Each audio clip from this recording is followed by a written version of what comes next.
we doing? How we doing? How we doing? Good Good evening. evening. How's it going, Balama? Sorry, I had to think about it. I was about to say good afternoon because it's afternoon, but I realized it's evening. It's evening for most of us, I would hope. I'm sorry. I'm still a working girl. True. I'm working. Valid. What was I gonna say? I was scared at first because I thought, like,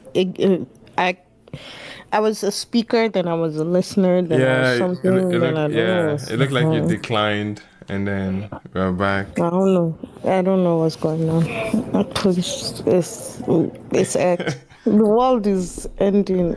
So Jesus. I mean, at this point, so Yeah, man, we're in the middle of World War III, so does it really matter? yeah. All right. Well, on a brighter note, shout out to everyone coming out for tonight's usual space.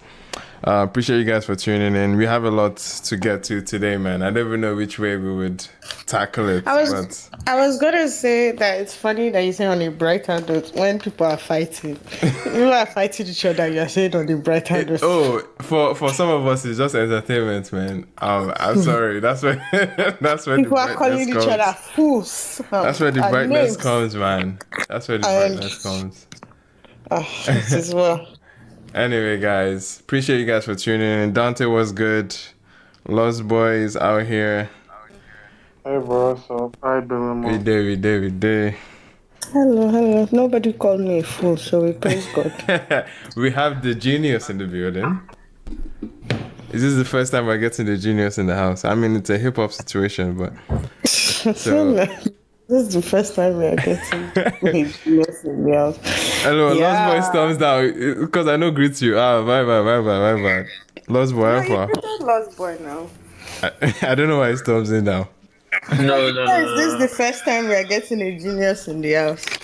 Please, when I'm pitching on my lessons. This is the Lost Boy. They say you are not a genius. Sorry, man. Sorry, Lost Boy. They say you are not a genius. All right, guys. Yeah, we can. Let me see if we do have top 10 this week. Dante, what's good? First off, I don't know. Wait, sorry, we already said hi to Dante. I don't know if we do have. What's it called? Top 10 this week? Do we? Let me see. Hold on 1 second. No, we do not. It does not seem like we do. Because I would have seen it. But yeah, we do not have the top 10 this week. But we will definitely catch up in case we get it midway through the space. So the first item we wanted to lash out, and I think it's quite evident, the Blaqbonez situation with ODUMODUBLVCK. We've talked about this, before. We've actually, even though some of us were seeing the signs, we're hearing the rumors, the industry rumors, it's become broad daylight now, and we can gladly speak on the situation now. Blaqbonez and ODUMODUBLVCK have been harboring some form of some form of animosity. If that's yeah. I try to segue it in a proper way, but these two have definitely been subbing each other in very light ways. Light is interesting. Yeah. Also, I would like to add that AQ is part of the beef. AQ is part of the beef, I guess. Yeah, but it's strictly Blaqbonez and ODUMODUBLVCK.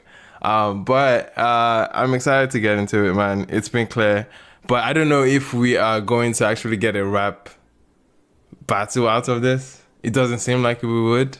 The signs are not looking good. Rap battle is not the point. I don't think. Signs are not looking good for rap battle. It might just be another DOOD type situation. No, rap battle will not solve this. I think they actually just need to fight. No. No, rap battle can The also. weight class, I don't know about that one, man. I don't know how they would. Rap I don't know the battle. rules around that. Maybe somebody Rap has to battle. drop a few.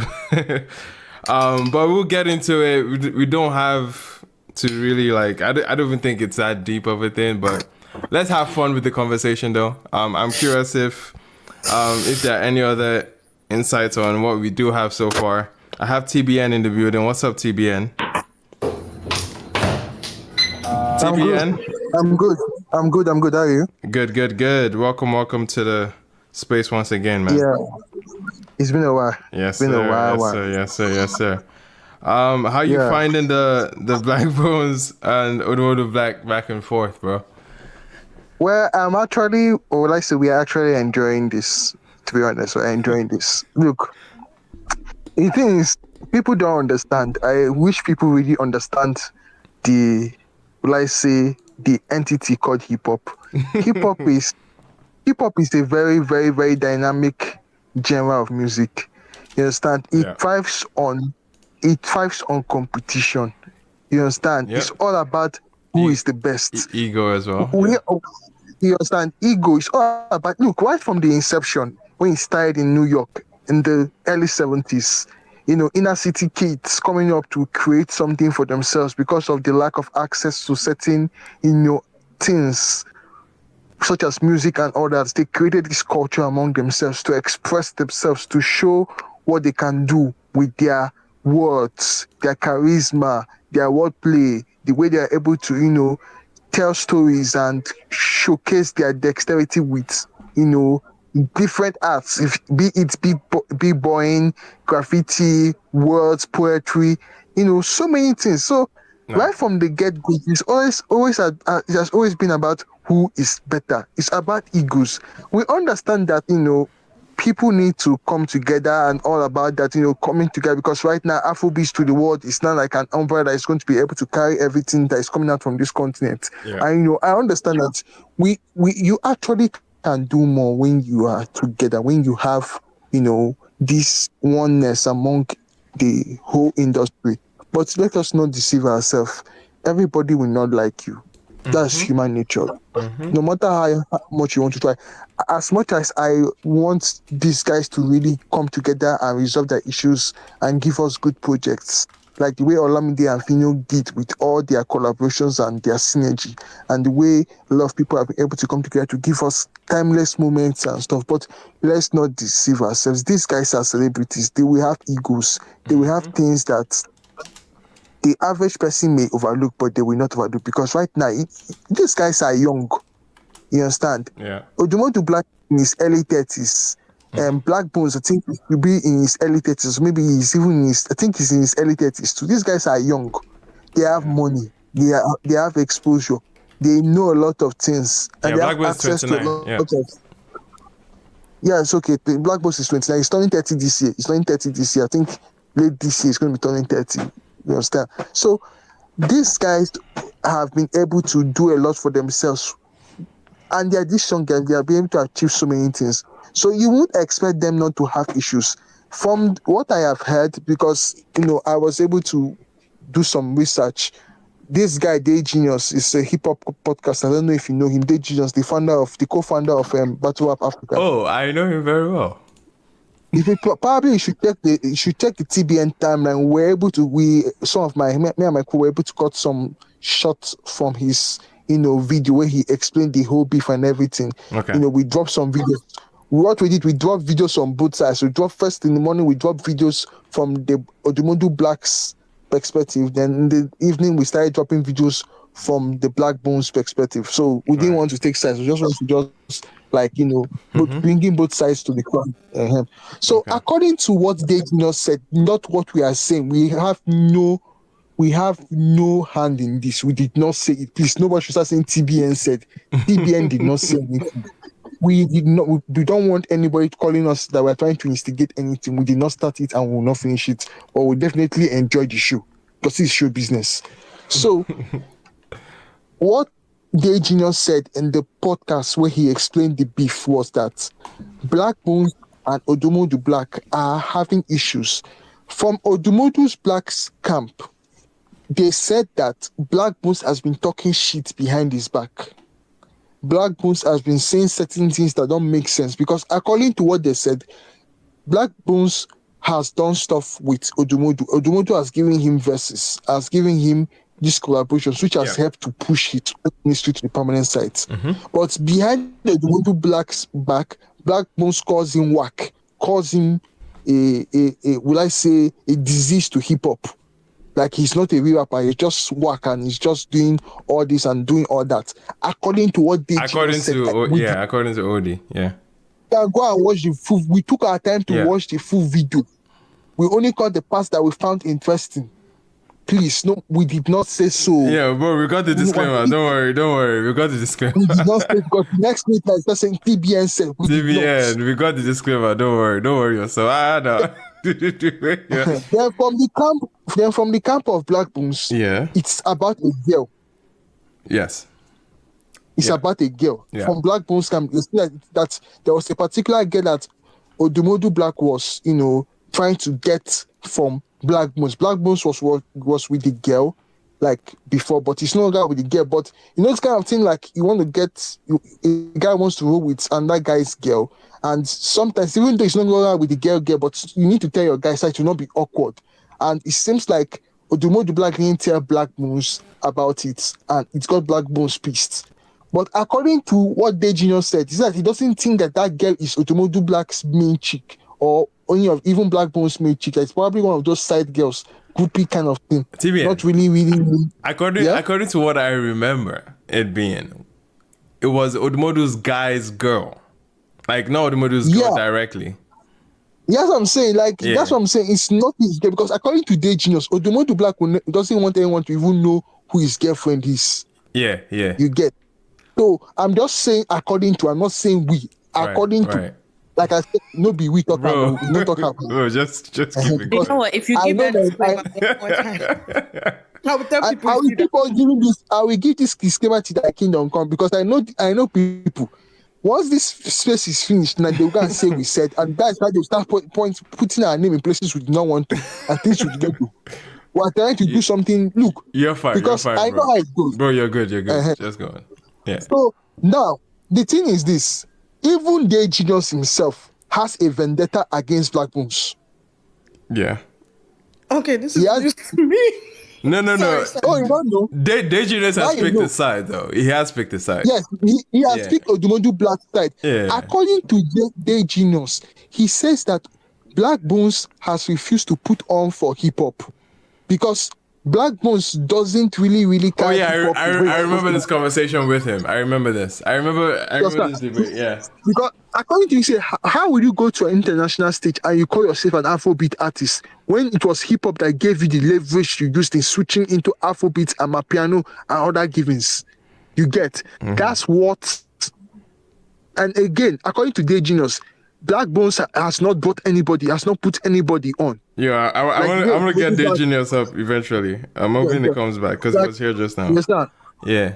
Yes, like Blaqbonez has not put anybody up, like the way ODUMODUBLVCK has done with the anti-world gangsters and even a lot of people. Do you know what ODUMODUBLVCK, for all his issues and for all his madness, he doesn't joke with his gang, anti-world gangsters, and even the people that have even produced for him. We know one personally. I don't know if you know him, Afro Selector. Afro Selector's life has changed because of ODUMODUBLVCK. We said it, quote us anywhere. Right.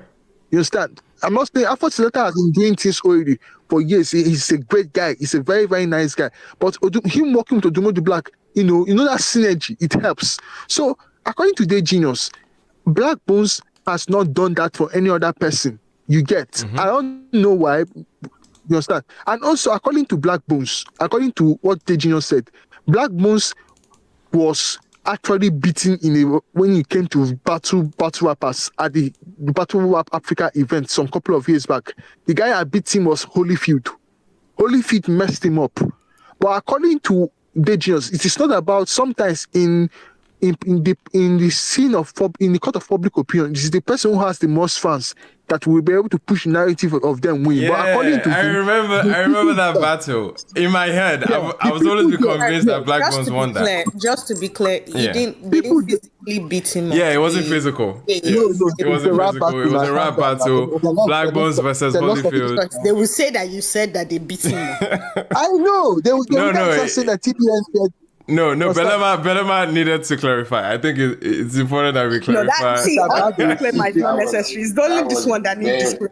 Nah, that was very important clarification. Yeah, because some people didn't know that Blaqbonez. They will not beat him up. It's rap battle. Because some people don't know about battle rap Africa. I beg. Yeah. Please, I beg that they did not beat Blaqbonez up. It was a rap battle. Please, Gotcha. Nobody was hot. I beg you. We did not say so. Before you start blog, we got start saying we said so. Because I work with that. No shit anyway.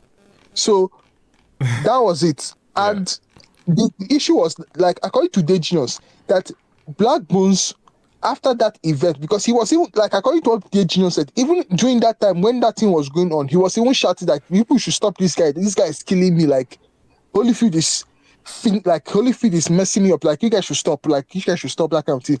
According to Genius, the hip hop heads there knew that Holyfield won. Though Holyfield had some, emotional moments, but overall Holyfield won. It's just that Blaqbonez was able to have some moments, kind of. But you understand? So after that battle, instead of Blaqbonez to just run with the narrative that he won, he started clowning battle rappers, started insulting them. You can go and check our videos on our timeline, which we cut that part too. Blaqbonez has been clowning battle rappers forever. Yes, check the TBN timeline. Even for context, he even did that battle just to show that, hey, I can do what you guys are doing. Like, in my sleep. So that was the thing. So he kept on clowning and clowning. And it got so bad that when he was in you can check our timeline for this particular video I want to even talk about right now. It got so bad that it was the particular time he was in an interview. A battle rapper called Vader beat some gangster shit, came on live interview and asked Blaqbonez that they should battle it out there. Blaqbonez, with the help of AQ, because AQ is like more of like his senior, so he has to like do what AQ is. AQ said that he should not do it, and he walked out of the interview.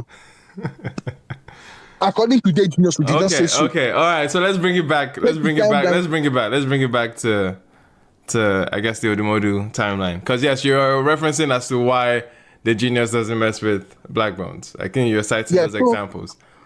So that's the reason. So he has said that he's going to put on for ODUMODUBLVCK because ODUMODUBLVCK is doing a lot of things for hip hop right now. Right. And let me read on a little secret. There's a new development too. ODUMODUBLVCK has called in Vector. Has called in Vector to attack who? To join him in the beef. He's calling in Vector. He has called in Vector to join him. Are you referencing his tweets that, don't let me call Vector? Yeah, but he now quoted a video of Vector. And according to what Genius said, he has actually confirmed, because Genius is in the camp of Odumodu, so I think he has more access. Probably when he comes, you can ask him. Maybe we may be wrong about this particular information, but according to, what's his name? Genius, Vector has joined, ODUMODUBLVCK has called in Vector. So because AQ is in this beef. And what's his name? Blaqbonez used AQ's song to, do this. The same way, the way Kendrick used Metro Boomin's song to do the, like that stuff, kind of. So they're more or less like Blaqbonez use the same format. That's how these things, and more or less, this will be good if ODUMODUBLVCK can just get into the studio and we reply. Although, before this time, one member of Odumodu Gang's anti-white rappers, Shaba, has replied in, that was last year, October last year, when he dissed him, because right from the get-go, Blaqbonez has been dropping subliminals to Odumodu. Odumodu has been dropping subliminals to Blaqbonez. They have been doing this in back and forth. If you check our timeline again, there was a particular video that Blaqbonez did called Stealth Mood. He was actually referencing ODUMODUBLVCK. The whole farming, the whole farming thing, kind of. Yeah. So these guys have been doing this thing subtly. So it is good that, but we feel ODUMODUBLVCK should just get into the studio and just reply him. Okay. Let's All make right. this thing interesting, because I feel, ODUMODUBLVCK has his own strategy. Maybe it's what he's trying to do, but from the look of things, this is good for hip hop. As much as I want them to kiss and make up, it's only good. It's only good if we engage in the conversation, like with music, of course, is what I mean. Yeah, that's the best way, because it will make everything go far. Yeah. And Jay Genius, you can call him or let him, Yeah, man. say what he has. I guess he can to come up and give his own perspective. I guess it's just gonna react what you've said in a lot of ways. But yeah, man, they have been going back and forth for quite some time, and to be interested to see if Odumodu does engage. From the looks of things, Odumodu does not want to put it on the record because he feels like you'll be doing him a favor. Yeah, but he's already talking on Twitter now. Okay. We'll the response. Okay, we'll look to someone. I don't know if I can claim the genius is in OD's camp, but but it's up to Julius. He said he was in his camp. He said he's in his camp. No. We watched the podcast. I know. He has confirmed he's. Okay, so we can do possible reliability, but I can have video. All right. We have video. The genius, I beg, please come up. I don't know if you have a chance to come up, but that would be great just to get some more insight from the camp, and obviously the more of the, I guess, the starting points of this beef, because I think that's the bigger question. We kind of have a good idea already, but I just want confirmation in some sense. Onto the genius is here. Lost Boy, what's up, man? All this one, show workings. Okay. All this I don't tire for show workings. All right. This Mr. Man dropped Pussy Niggas. Was it earlier in the year or February? I think it was last year. So I think it was February. Video. Now he said it was doing that studio. As how now, no be you go drop Pussy. I think it's quite ironic too, because a big part of Odumodu's like rise to fame, especially in the mainstream light, was within a rap exchange between Lagos, Abuja. So it feels like he's very much battle like ready. Like there's no reason to even question, can Odumodu face a back and forth? I think he can, right? But people have their their decisions made on who will probably win in a direct exchange with Blaqbonez. But don't deny the people, man. Don't deny the people the opportunity to see you guys go head to head on wax, of course. But I think we'll be interested to see regardless. Okay. Everybody already knows which person's camp I'm on. I don't care how it started. I don't care whose person's babe they stole.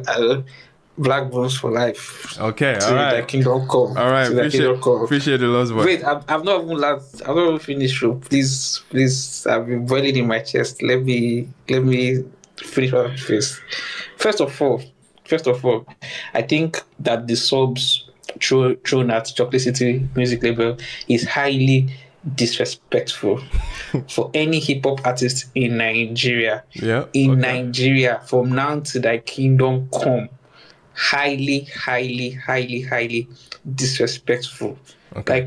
Like tell us why. In this Afrobeat space. That's new cats. Just new cats. New cats. When we're talking about like Afrobeat legacy, like the fruit of what everybody's eating, like right now, we're talking about pretty much 3 to 4 main labels. We're talking about Mavins and Mohit. We're talking about EME. We're talking about Aristocrat. And we're talking about who else? I think depends on how far back you're going. Yeah. No, like what I'm saying is this, like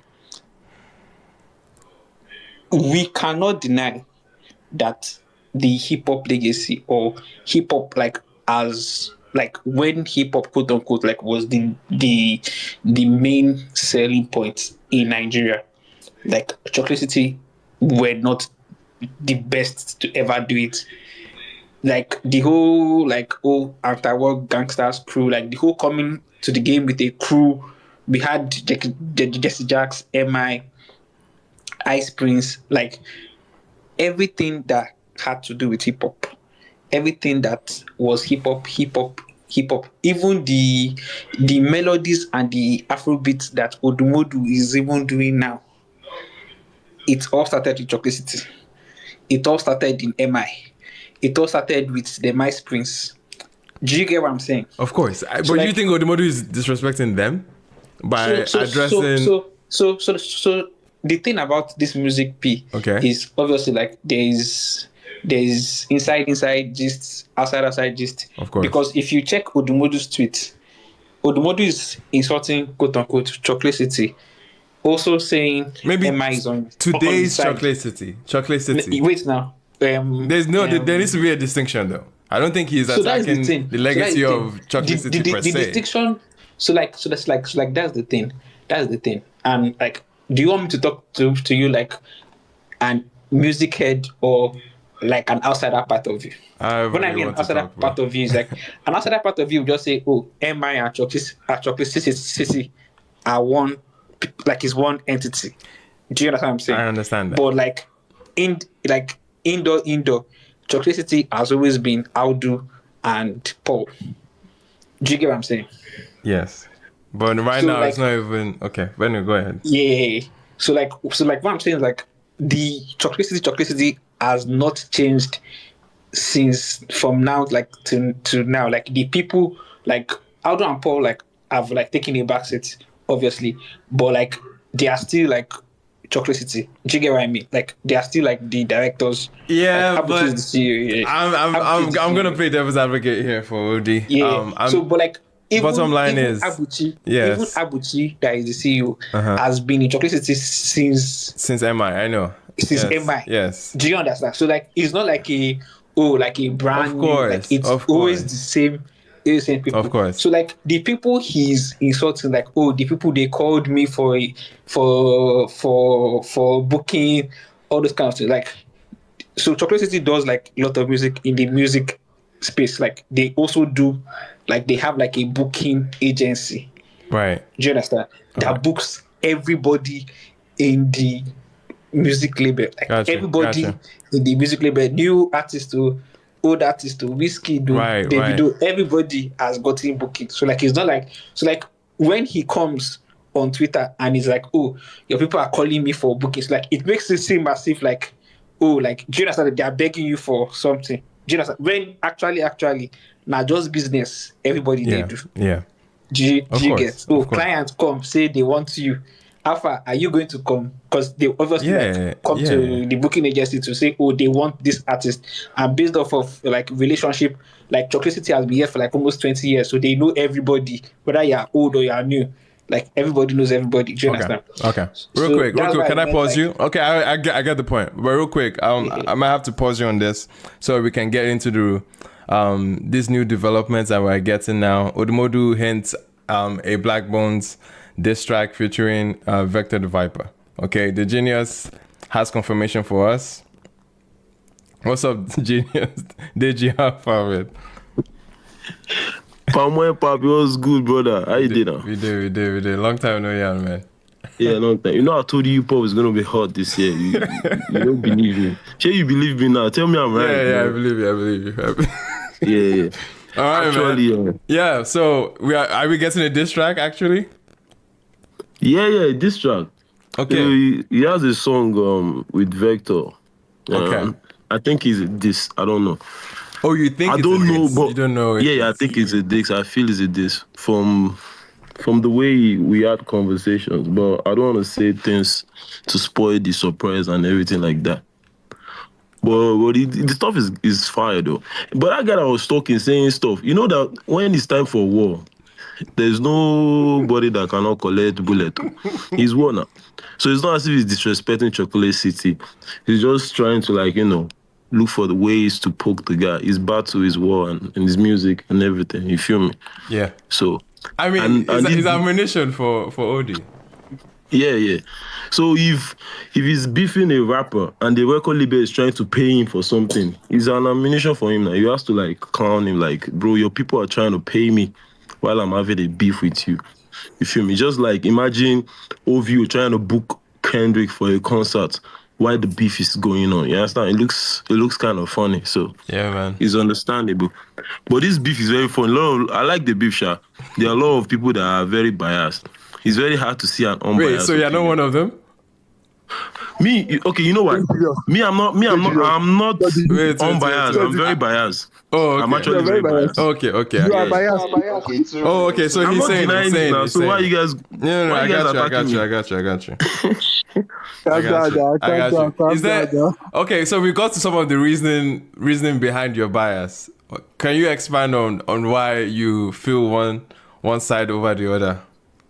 Yeah. First of all, you know me, I'm hip-hop. I love hip-hop. I love battle rap. And anybody that supports hip-hop, I fuck with that person. You feel me? Mm-hmm. Like, it's funny, like, I really fuck with AQ. I got AQ number. AQ support hip-hop, support battle rap, support all those stuff. Blaqbonez has never supported anything hip-hop. Only clowning rappers, clowning battle rappers. Has never been to any hip-hop events. Has never been to any battle rap event. Has never featured any young upcoming rapper. Has never featured the rappers that helped him when he was coming up. He's always looking for big clout stuff, featuring skit makers and Afrobeat artists. So he didn't put hip hop on. ODUMODUBLVCK, at the height of his career, he still featured MI. You feel me? Featured Vector. He's trying to feature Rugged Man. He doesn't need to do that. You know that he genuinely loves hip hop. So me, I'm for hip hop. You feel me? Gotcha. Yeah, sir. So that's why I'm biased. Okay, so you think Blaqbonez isn't hip hop? He's a rapper, of course, he's a hip hop guy. But I'm like, he doesn't push the hip hop community. He even went to an international platform where he was saying he's an Afrobeat artist. So that's why I really don't fuck with him like that. But I like his music, you feel me? If music is good, whether you don't like the person, you go see vibe out. You understand? So, all right. At the end of the day. All right, well said. Another factor here is that even look at the way other rappers are even looking at this beef. Dan this year has been crying since that, more beef is not going to pay us, this one, that one, the culture.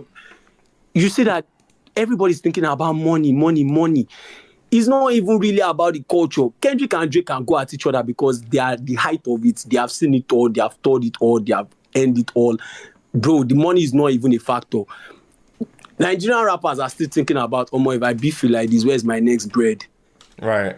Do you understand? So the community as itself, most people are like in most rap groups now that most people are saying that okay, the beef is not really needed. They should just trash it out like gentlemen. Bro, when Kendrick and Drake were doing it, you all loved it. You said this is what hip hop is. Ego. Now it is the two quote and unquote biggest in the country, and you people are saying it's not what we need. Truly, it's not what we need. But then again, we are at that point. What is going to happen after? So I'm just trying to put it out that For me, I'm ODUMODUBLVCK because all the old shout that Blaqbonez has been shouting to me, he has not lifted one hip-hop star from trenches to big heights. ODUMODUBLVCK has carried his gang on his shoulders since 2017 till now, dropped a collab EP with them, did a university tour, one leg of university tour with each and every one of them present. These are fair points. No, that's the thing. Because I always say something here. See, bias is very easy. Every human being is biased. No problem. It's easy to judge something from that, but facts are facts. If there's one thing I told a friend of mine, he said, ODUMODU always claims to be best rapper. I said, no. ODUMODU does not claim to be best rapper in Africa or best rapper in Nigeria. He just claims one thing. This is the impact I have made since when this name ODUMODUBLVCK went mainstream. The facts are there for all to see. Nobody has done it like this. As at now, that is speaking now. We are best rapper in Africa. Wizkid was saying something, we're going throwing tantrums all over. What did you do? Nothing. There's no hip-hop is community. Blaqbonez is an Igbo boy. Which Igbo artist has he featured till today apart from Jerick? Even the Lagos that you are in, or the OAU that you schooled in, bro, tell me one artist that Blaqbonez has said, okay, yes, he has carried this guy on his back. Bro, people don't even see Blaqbonez to feature like that too. Okay, so would Smalley get a Blaqbonez feature easily like that? Yeah. Okay. I see it. I see it. Not in music. I'm not talking about music again. You just talk different. Okay, real quick. You don't understand. No, real quick, Icon. Is that I'm trying to paint a picture of why Black can feel annoyed. Yes. If Blaqbonez is talking, is saying that to him, you're my guy, and behind his back, he's backstabbing him, bro. These guys are friends. These are people there are three collabs. I listen to them. Okay, all right, real quick. We'll open the floor a little bit more, but appreciate it, Icon, for sharing those pointers. Junior, I know you wanted to counter some of the few points that you heard. Counter? No, I don't counter. I'll just say my piece and go, man. I'm just here for the fun of it. So I'm enjoying what's happening right now, to be honest. I've been waiting for something like this to happen since they had this thing. I expected Blaqbonez to have spoken or done something right since that moment. But yeah, it's like you look at these two big, like that, the biggest rappers in the country right now, and it was bound to happen, right? Mm-hmm. And yeah, pick your side. But my own thing about the whole conversation is, are we not here to talk about this, this, or like what's with the whole, this person carried this person did not carry this person. It didn't concern me with that one. If you want to this fight, it's not a must. Okay. It's like no, but do you understand that? But there's no this material to talk about as at now. There's no this material to talk about as at now, really? Yes, no, I mean there is material. Like the recent Which drop. one? The recent drop now with AQ. The song with AQ. Yeah. I already said it was nice. Now what else? I'm expecting Odumodu's reply. Till Odumodu reply, that's when it is I think it kicks off. Odumodu dropped one already now. The Pussy Niggas. Pussy Niggas was still subliminal-ish. Bro, that one was... Yes, Black Owned 2 was subliminal. He didn't mention no names. So. Exactly. Yeah, but I think yes. So once we start getting direct, exactly. That's when I would now... Even the Black Owned, I was the one that pointed out to you guys that it was a diss. Nobody knew it was a diss. My own is that I won't anybody know that it was a diss. It's not like they're brain dead. Said that he's a fool. So why are you people saying Odumodu, bro? Yeah, I think Odumodu is out for everyone, man. Now. I think Odumodu is out for everyone. And as in, when it comes to the Chocolate City, like I think it's fuck you, fuck your whole crew, it's fuck everybody around you. I think that's where Odumodu's entirety is, and I'm not surprised by that one bit. You know what I mean? So my own is why is everybody getting so sensitive? Why is everyone getting sensitive? Thank you. Like even Osags was blocking everybody. Like you should calm down. It's hip hop. It's not that deep. Nobody's dying. AQ's camp? No, chill. This part that you mentioned. Osags blocked me because I was tweeting about the battles. I don't understand. Bro, why people blocking me? It's personal, bro. These are people's like... Bro, it's hip hop, it's music. Nah, but the tweets have been his disrespectful, opinion. Man. Yeah. And you guys you can actually banter someone without being disrespectful. I didn't even banter with him. I didn't talk to anybody. Wait, the only person I'm talking to is Blaqbonez. Wait, who is speaking, Abek? The Genius. Sorry. The Genius, did you actually say anything? Like, bro, I didn't say anything. No, the thing they pay me because I'm a big fan of Osags for the past 15 years. Yeah. And I didn't even say anything at him. I didn't tweet at him. I didn't even know. I was like, if people like that see like messy content on their tail, they'll block you. They'll be like, he's not even following me. Okay. So why is he blocking me? Bro, it's algorithm. All right. It is what it is. Collateral damage. It is what it is. Like, I mean, I saw the tweet where OD was like, "Oh, this thing is not a beef. Who they follow now do this entire studio thing," and I'm like, "Yeah, you've been trolling somebody for the past how many months now? You and the camp, you and your camp have been doing this thing. You're just throwing shots, saying things like it's obvious, right? Then it's full blown. Everybody is now having their say. They are getting replies, and now it's boiling back to, oh, it's not a diss, it's a street thing. It's not a beef, it's a street thing. That's the It's one not a like. Yeah. Like, I don't understand. Like, many enter studio and cook something. Bro, enter studio, bro. What's the meaning of all this nonsense? Wait, this hip hop legacy? Is this your own legacy? Yeah, that's where I'm on too. That's your own hip hop legacy. That's what I'm on too. But somebody is there telling me about impact. But you cannot show your workings in technicality. Like this is basically of course that you want to be throwing. By the way. Of course, but this is why I will never rate him as a, like, I usually say it is an embodiment of hip hop, but his technicality is what is lacking. Like, and this is showing it. You can have your anti-war gangsters of 500 crews and cavemen. I don't care. Okay, real quick. I don't know if you guys. No, chill now. Wait. It makes no sense, bro. It makes no sense for you. It's like I'm dissing Achibi for the past 5 years. Achibi now replies me, and I'm like,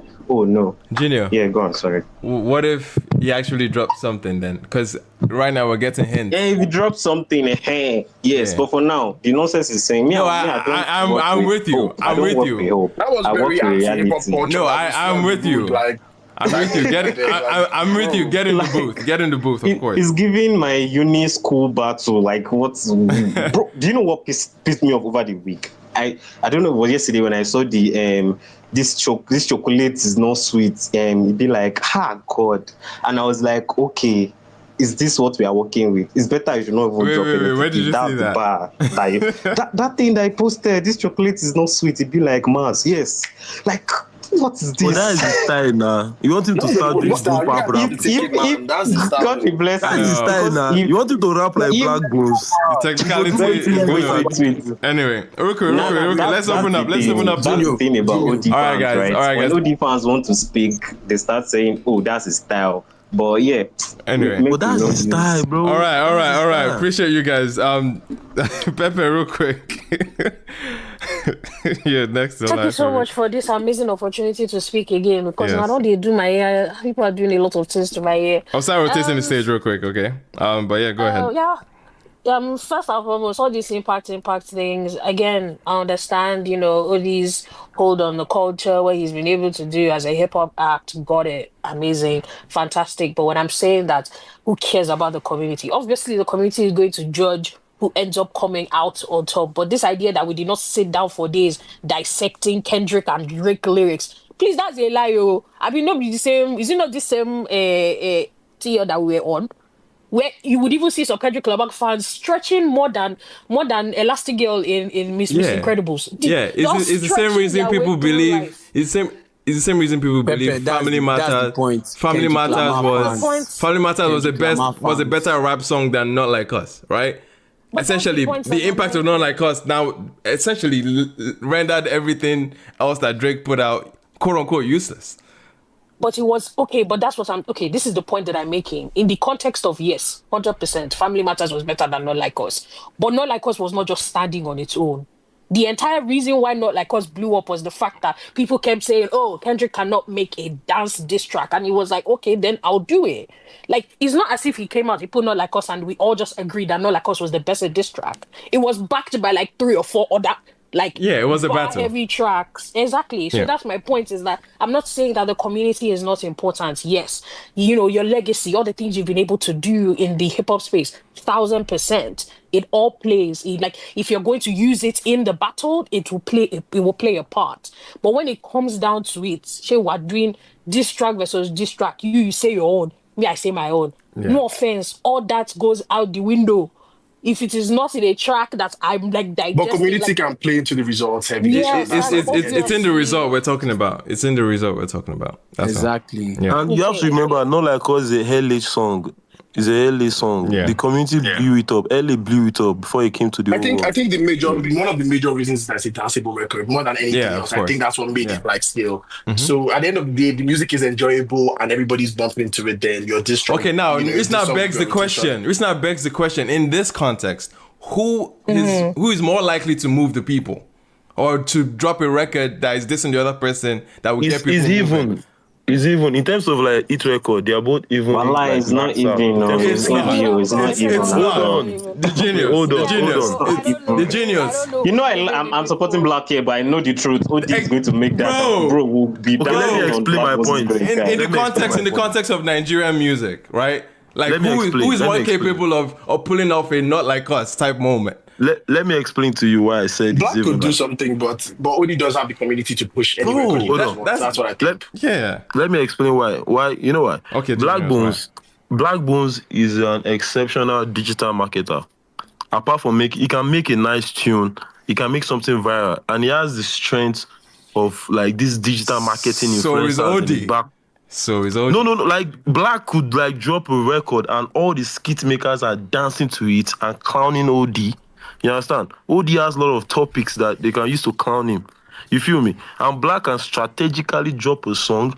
Imagine everybody making skit and doing viral stuff or dance to it. He can do that shit if he sits down. He's a genius. He knows the internet. That's how he became a star. Because I was going to say, one of the big things that we do tout Blaqbonez for sure. He's a marketing genius. Yeah. Yes. Did he do any but guys, we are getting the one Blaqbonez back. But guys, beyond all of this, all I'm just saying I hate to say this, guys, but his marketing, the results. Let's talk about the results. In recent times, he had some huge successes. He had huge successes. I'll give him that for sure. But my goodness, I think we overstate the genius marketing thing a little bit. Like he's a genius, but I think he's a genius. Hey man, speak your mind. But it's grossly overstated in this context of an Odumodu that has seen a year like that no rapper has had in quite a while. Blaqbonez hasn't pulled that off. I'm sorry. You know, Odumodu makes good music and people just catch it and love it. But when you come to this, like you're insulting somebody, making fun of somebody, like it's evenly, anybody can make a hit song and it go crazy. You can't actually predict that kind of outcome. This is the second time I even bringing it up because we did have the conversation about a possible OD and Blaqbonez rap battle and what it will represent. I think bigger than both themselves, their battle is also representing street interaction with hip-hop in Nigeria context versus how, quote-unquote, there's a Western lean in Nigerian hip-hop. So I think Odumodu kind of represents a way to... local rappers. Yeah, like, kind of. Because Blaqbonez, in his approach to hip-hop, is very, very... Western facing. I mean, it's Western lean. Yeah, it's more Western facing. But OD will drop slangs from 2000s and something that you don't even like. All the streets, all these type of slangs that are like, bro, like how old is this nigga really? You know what I mean? And how connected is he to the street? So it's like one of those cases that this battle will represent is that these are two different approaches to Nigerian hip hop, and it's clear to me, and this is what I've been preaching from time. The Odumodu route is the clear way for Nigerian hip hop to connect. Like that's been the main consensus about Nigerian hip hop for so long. Is that everyone is like, what happens to Nigerian hip hop? The only one that has translated that way. Then I don't think maybe. I feel that, but on a large scale, there was it was a reason behind that. Like it was a clear reason behind why he has gone further than many have. You know what I mean? Like in this context. But I think that's what the battle will expose. We'll try to at least show which way is the rap, quote unquote, for Nigerian rappers to take. Eman, yeah. Can you just say like why you think he went further than the rest, especially with that route though? Why is he the only one that is this successful? OLAMIDE'S is another name. OLAMIDE'S is another name. Fino is another name. Like those are. A lot of people are successful. They've been very successful. Like the trajectory these guys were of these 10 rappers. years ago, 12 years ago. Not to.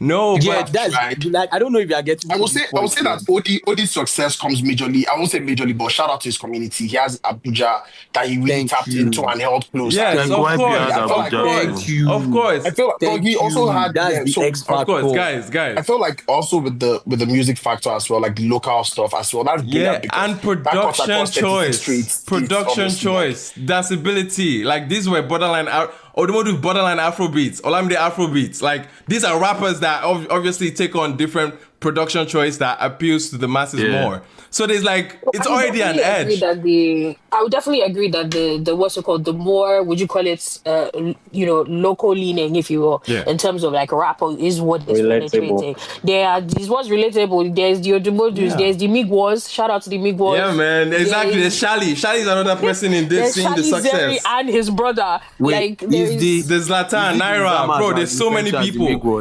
There's so many people that have showed this. I don't die.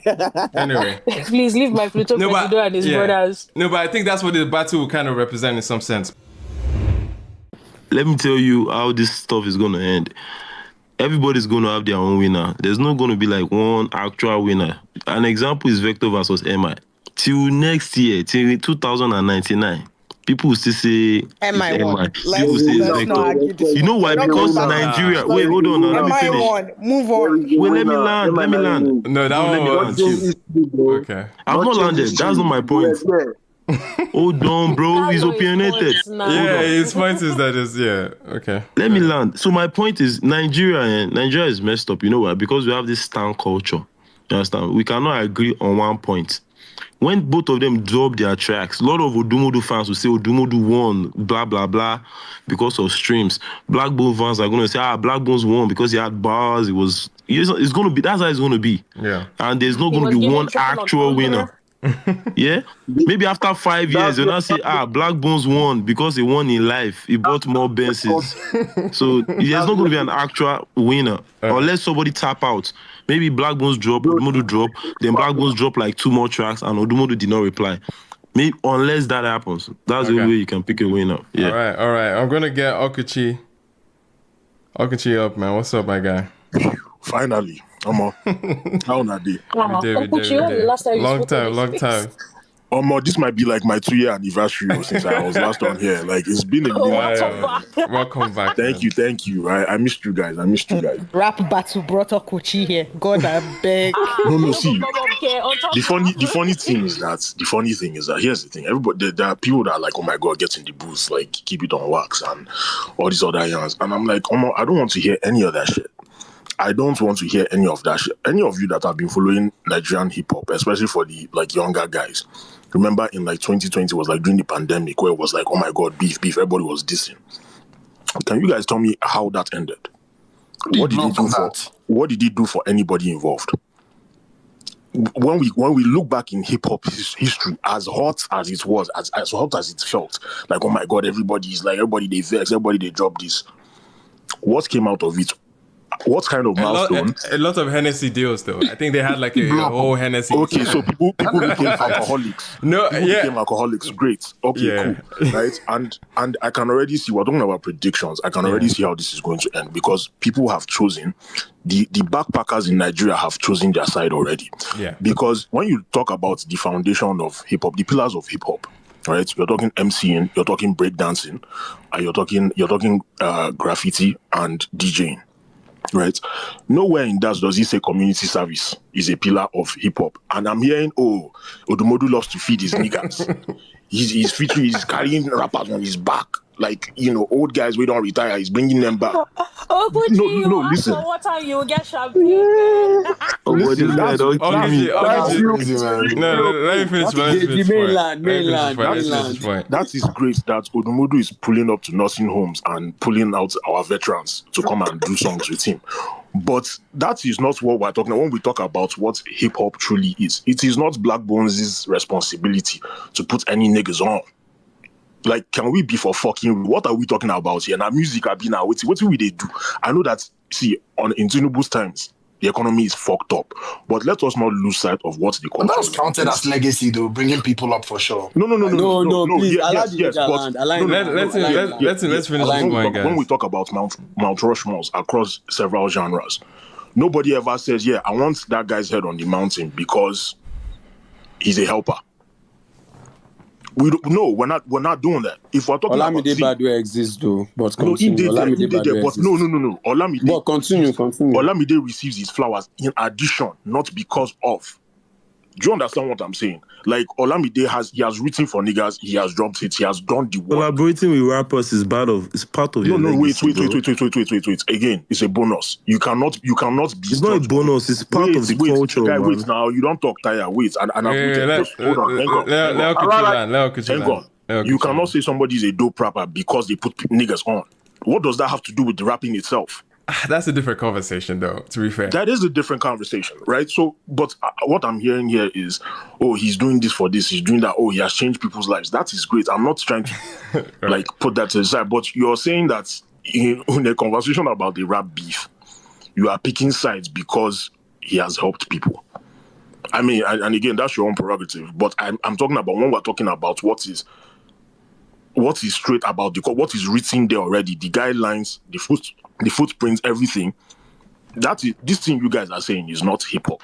Secondly, I find it very, very disappointing that in 2025 we are back in this stupid ass cycle of everybody prick the charge because there's beef. If they use this energy to raise your rappers and tell them to do better and like really uplift the culture. When shit is dry, when like Afrobeat not, when people say that, oh, this new Music Friday is mid and you don't like the Afrobeat songs, what are you doing for the rappers where you think that you rate? Where is this energy when shit is dry and there's no beef in the air? But as soon as, oh, this one beef, you call yourself a cultural custodian of hip hop, and you are telling niggas that they need to drop these records in order to blow up. What kind of advice is that? Do you really love this culture, or are you just here for the drama? Okay. Let's keep it 100. Okay. Let's keep it 100. When shit is stay, what are you guys really doing to uplift this fucking culture? So we're back again on yet another space, talking about yet another rap beef. I'll make this prediction. This beef is going to be so anticlimactic. You guys will be so pissed that you spent time even talking about it in the first place. It is not going to end how you think it's going to end. All this one are just initial excitement. For one, go and listen to ODUMODUBLVCK's discography. Look at go and listen to his diss records and hear what he's saying in his diss records. That should already give you a foundation of what to expect when he drops. And then go and listen to Blaqbonez and the way he raps and everything. Blaqbonez is already somebody that people are looking at like, yeah, you're not really hip hop. You're like on that pop side. And every now and then you might try to flex like you're something. People have already chosen their sides. It reminds me of the whole Kendrick and Drake thing. Right? Because again, if we're going back to this community service P, Drake go and pass Kendrick like mad. But yet, at the end of the day, that didn't serve him for a goddamn thing. It has never served him in any of his beefs. So back to Nigeria. I really don't want to hear this shit. Because nothing is going to come out of it. These are two of the biggest rappers in the country. And there's a bit of a tribal sentiment in it because I'm an Igbo boy. Right? And I look at it like, Una not too plenty like that in that spot. Una deal, but when compared relative to the rest of the country, una not too plenty like that. Like these are niggas that really, in an ideal world, should come together and make like a collab EP or something. Right? Like if we're talking about cultural impacts. Fact.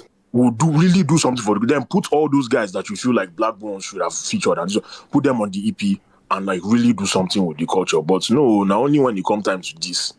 And a lot of these niggas, we don't participate in this, they've come and gone and we've forgotten about them.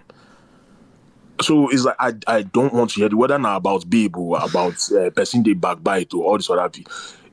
Even the standard for what is causing this beef, you know even follow to me. So that's my take on it. All right. And lastly, I think it's ridiculous as a rapper whose job it is to hop in the booth and make words rhyme, to say, no, I'm not hopping in the booth. Like, you're too big to rap. Yeah. Baba rap. Of course. If you are who you say you are, rap. And put this shit to sleep once and for all. But again, in conclusion, this thing will end the way you guys think it will. You'll be so underwhelmed, so fucking underwhelmed. And lastly, like as a hip-hop community, as fans of hip-hop, as custodians, we 1000% need to do better, man. This cannot be the most exciting it gets for this genre. I beg, for the love of God, something has to change. So the thing that is making everybody angry is that he went abroad and he said he's an Afrobeat artist. He didn't say he's a rapper. Yeah. But the bottom line is that it is the same music he's making. They are customizing it to fit the market they are in. And the people that are purists are still angry at them. So you cannot one day want somebody to be a purist and another day want somebody to not be a purist. Pick a side. Yeah, the issue is we need to define what a rap record or what a hip hop track is. All of that doesn't as far as you drop 8 bars, at the end of the day, if you drop 8 bars today, whether you do Fuji, nobody's dragging Ladipo. We are not dragging Ladipo. Yeah. You might not dragging be, Charlie Poppy. You might Charlie not Poppy. be, but who drag Ladipo? Like, that's crazy.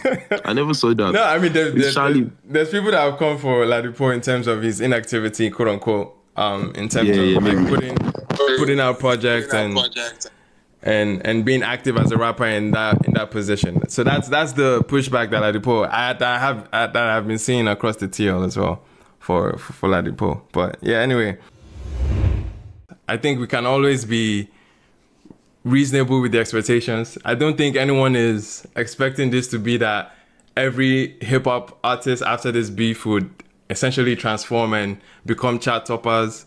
I don't think that's the case. Rap battle is an opportunity, like any other like spike in traffic. It's up to you to like translate that into something else. It's up to you to pick that momentum and translate that into something else. The Odumodu that we're talking about today, 2-3 years down the line, came out of a rap exchange. His buzz is credited to that rap exchange, and he took the opportunity and ran with it. Every artist at the end of the day boils down to the amount of traffic that you have is good, and it's obviously going to be limited, right? It's going to come and it's going to go. It's all a question about how much the artist will engage and build on that momentum. So I think it won't be on the masses. It will be on the artists to take good use of that opportunity at the end of the day. I don't care about the outcome. Whether the outcome is going to be positive. Forget all those negative energy when they try to come the beef. As long as it's a beef that's real. From what I'm hearing it's real based on woman matter and shit. And at normal level, not Tupac and Biggie, not woman matter, bro. Jay-Z and Nas. I checked the history. Woman matter today. So now Blaqbonez and would not be them the first. So if they want to beef because of that, and if you check the timeline, Odumodu has been shading Blaqbonez since last year, bro. Yeah, it's been last year. It's been end of last year. So, yeah, they've been doing that. So if you're a rapper, another rapper, they just because of issue wanna get privately, they carry and come public. They shade you. You didn't respond for months. You drop just one verse. They're still trying to make him look like the bad guy. And it's not making sense to me, man.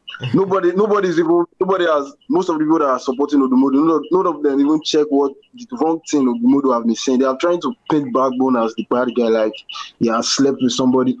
Now Blaqbonez is the first person who sleep with person, babe. At normal level, bro. Don't be. If they want beef, go rap. Odumodu trying to bring excuses of not saying. He's trying to say that him beefing Blaqbonez is going to raise Blaqbonez's career, bro. Blaqbonez is up. You are not too much miles ahead of Blaqbonez, bro. You might be bigger, no doubt. You have big collaborations, and that's based on how your career went, which is beautiful. But Blaqbonez is not. Blaqbonez is big as well. He has numbers. Yeah? He just did a show in Paris, so it's big as well. So it should come down to the rap, the records, and we need it. Anyhow you want go, make it go. When the rap drop, you go see Blaqbonez get community. People they assume say man, Odumodu get community because your community they visible. Yeah. You know some people. Yeah. Not the way you underestimated Kendrick Lamar.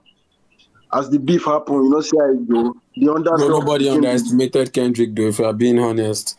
Community we know she waiting be the community. Waiting at the community for there. In be witches and wizards. Why we know they see you now for daytime?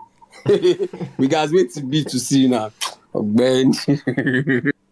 Hello, VSH.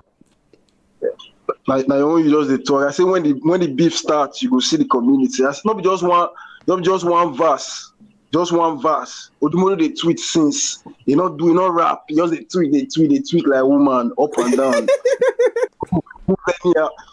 just want Blaqbonez do wetin rapper they do. Wetin hip hop they about. I mean, maybe this nigga be talking shit about me.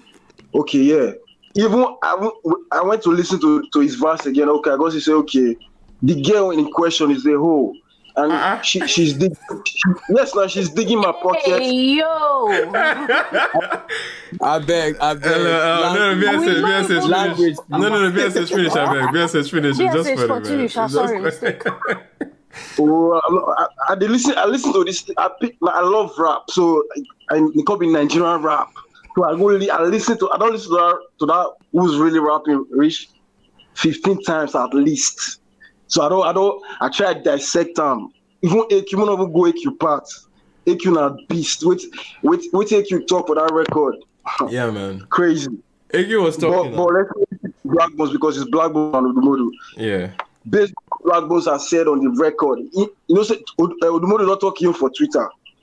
Blaqbonez talking for record, which is what rappers do, not all this tweeting and talk many talk. They still tell you, man, you go boots, they fear. You won't go recruit Vector. It's clear to me that the niggas, he knows that Blaqbonez is better when it comes to rap. So he's trying to win the public, which is his style. Genius, smart, but still, I want the records. I want the raps. I want year round. I want that Kendrick and Drake beef in Nigerian history. This would be a great moment, bro. We'll talk about. We still talk about. If we want to talk about Nigerian rap beef, not only Emma and Kelly Ansom and Emma and Vector, we get to talk. We need more. It's not just them now. And there's a storyline.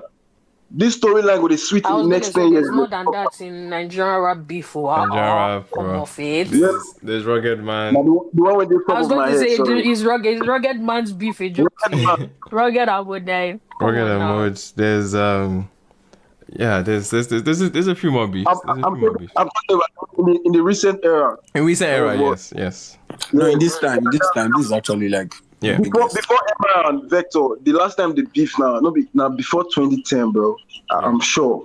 Yeah, for sure. So we have not really been having a lot of beef because we like Bedu, everybody in our friends from Nigeria, but we got a situation where they call Gary beef. They get real beef, and they be rappers. So you say me they no rap, but and you say you like hip hop, and you say you know hip hop.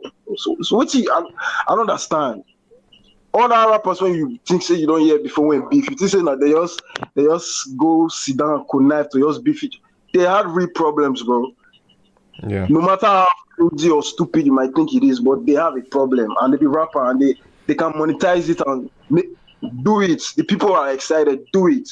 Is what we want to see.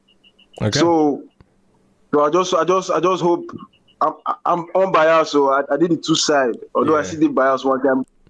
If ODUMODU now win, if he impress me, I go see talk him here. Say more. Yeah. The way I expect, but we want the records. We want as Vector don't enter, show me say you don't enter. So I want this beef. That's my own position. Thank you. Got you. Appreciate you, VSH. We still have some mics as well that would like to get into this. We have Chiemele and Epic. I don't know who could go first, but I think Epic, and then Chiemele, and then we have Ajibola as well. But Epic, how far? I did, my chief. We solid over here, man. Solid conversation so far. I think I would say that I like Big Kala. I like the way he moves. I like the way he talks. I think that to the conversation about him fueling his community consistently, that's a good thing. I think it's the way he moves. It might be an advantage to him, but it's not a disadvantage to Blaqbonez. I also do not believe it's Black's responsibility to move with the whole crowd. I think everybody should feel free to make the music however they feel comfortable with it, right? I think they all have different stories and they all represent different agendas, basically. So that's what I think. I think I like Big Kala a lot. I also do like Blaqbonez, but I understand why Blaqbonez is being painted as the bad guy. It's the way same way people see, I don't know why people don't want to see that this. I mean, Black has dissed rap communities. He has dissed battle rappers. He has dissed the alternative music community. He's literally everybody's enemy. He's coming for everybody in different, and he plays with it. He jokes around it, and it's common with him. I think that's one of the things that Odumodu was trying to address when he's saying like you do it and you think it's funny and all that kind of stuff. But that's the persona Black wears, and I understand why he might have picked a good number of foes along the way, but it doesn't dispute the fact that to some extent he's a fine ass rapper, and he would definitely give Kala a run for his money. For sure. Originally, before BSH spoke, I didn't think it was a serious beef. I didn't think, because I could not place my head around what exactly would stir the beef up until the last speaker just said that, okay, maybe there's a beef involved. It's okay, maybe this is actually solid, because Tesla boys technician, then all of a sudden you are beefing back. The people guys are the greatest enemies. I still did not think it made that much sense to me till, okay, then this guy, the last speaker just addressed it significantly and said, okay, maybe there's a babe involved. And I'm saying, okay, maybe there's that. There's the babe thing. There's also allegations of backbiting and talking shit about him behind his back type thing, and saying he's whack and whatnot. Then that's the other thing that is being like laid down as a reason for the beef. I mean, I respect it. But yeah, I think I like to see. I also like when people talk about these things, and when people say that, it's when they see beef, right? You are at another beef road again, and people are talking. And I feel like a lot of things happen in the rap space. Like people that listen. A lot of the community is being filled consistently. Odumodu is the rapper in the context in this conversation. Is probably one of the most streamed Nigerian artists this year. So it's not a bad thing if he adds a beef to his catalog, at least for the year, because he's dropped the tape.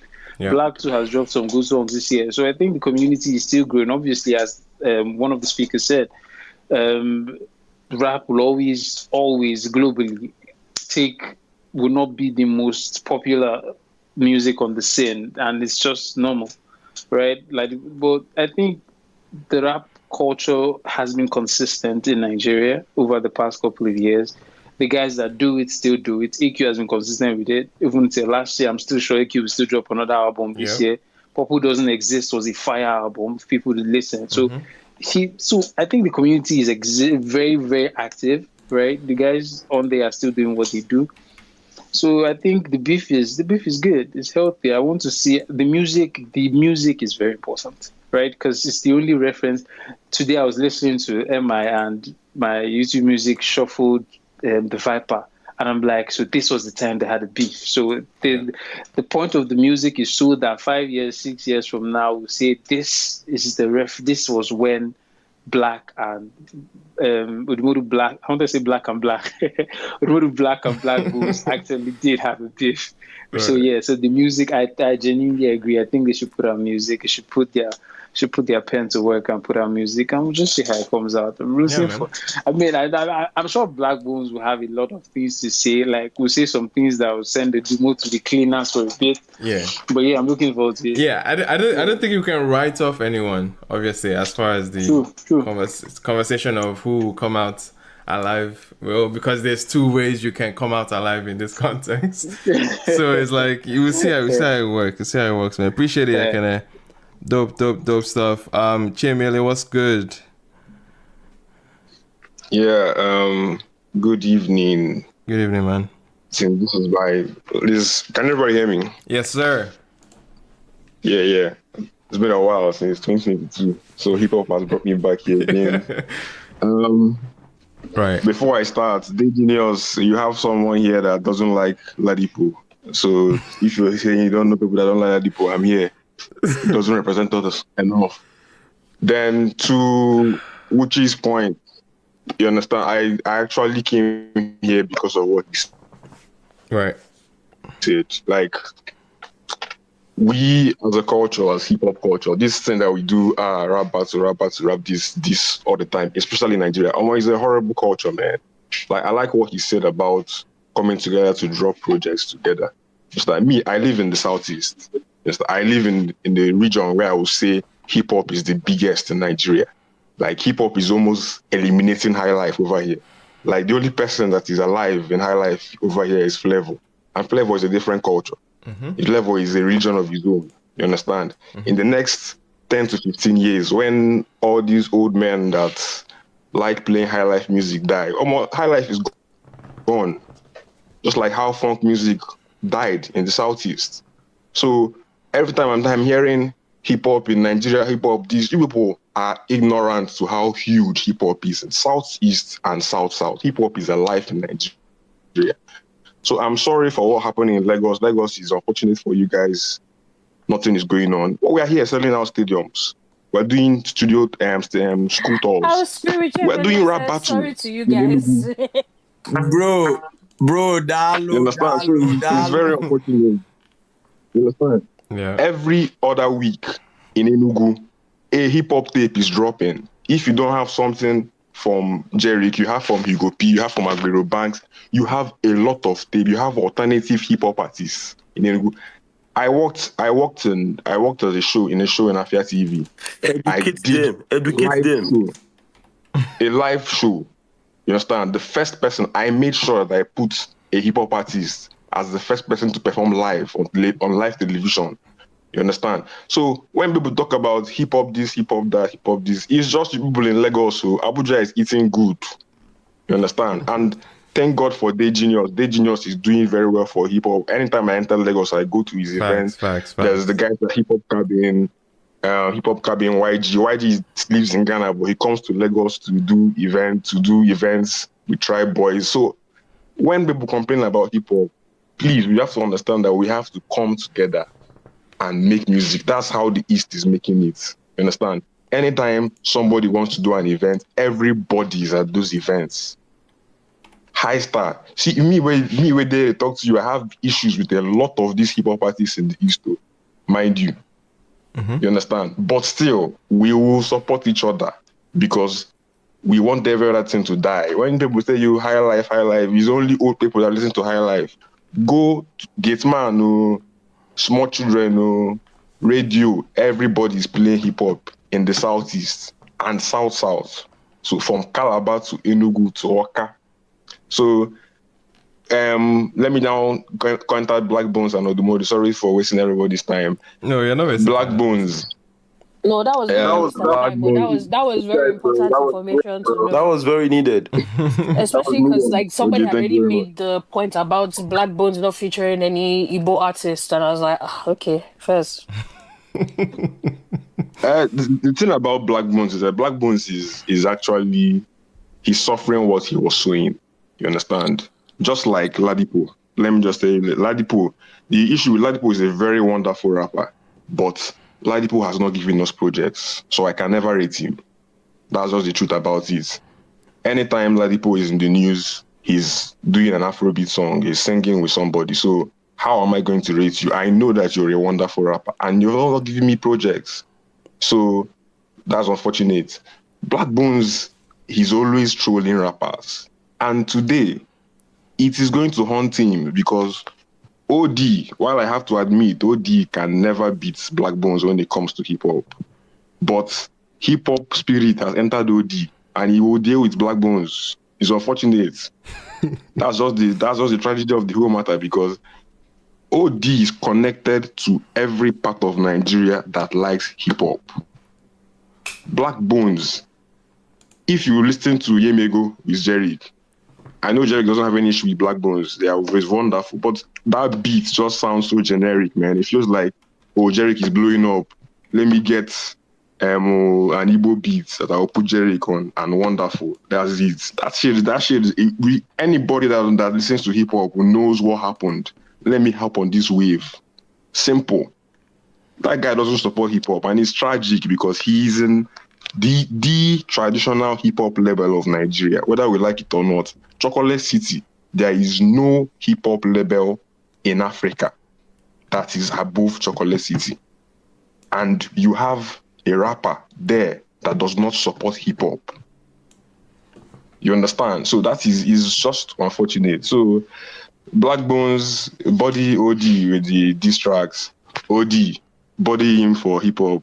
Thank you very much. Okay. Well said. Well said. I love swear, it. this guy. Yo, can I speak, This guy please? deserve medal, man. I Yeah. swear to God. Shout out to Chimele. I love his accent. I love his accent. Yeah, brutal with the truth. Shout out to Chimele, man. Shout out to Chimele.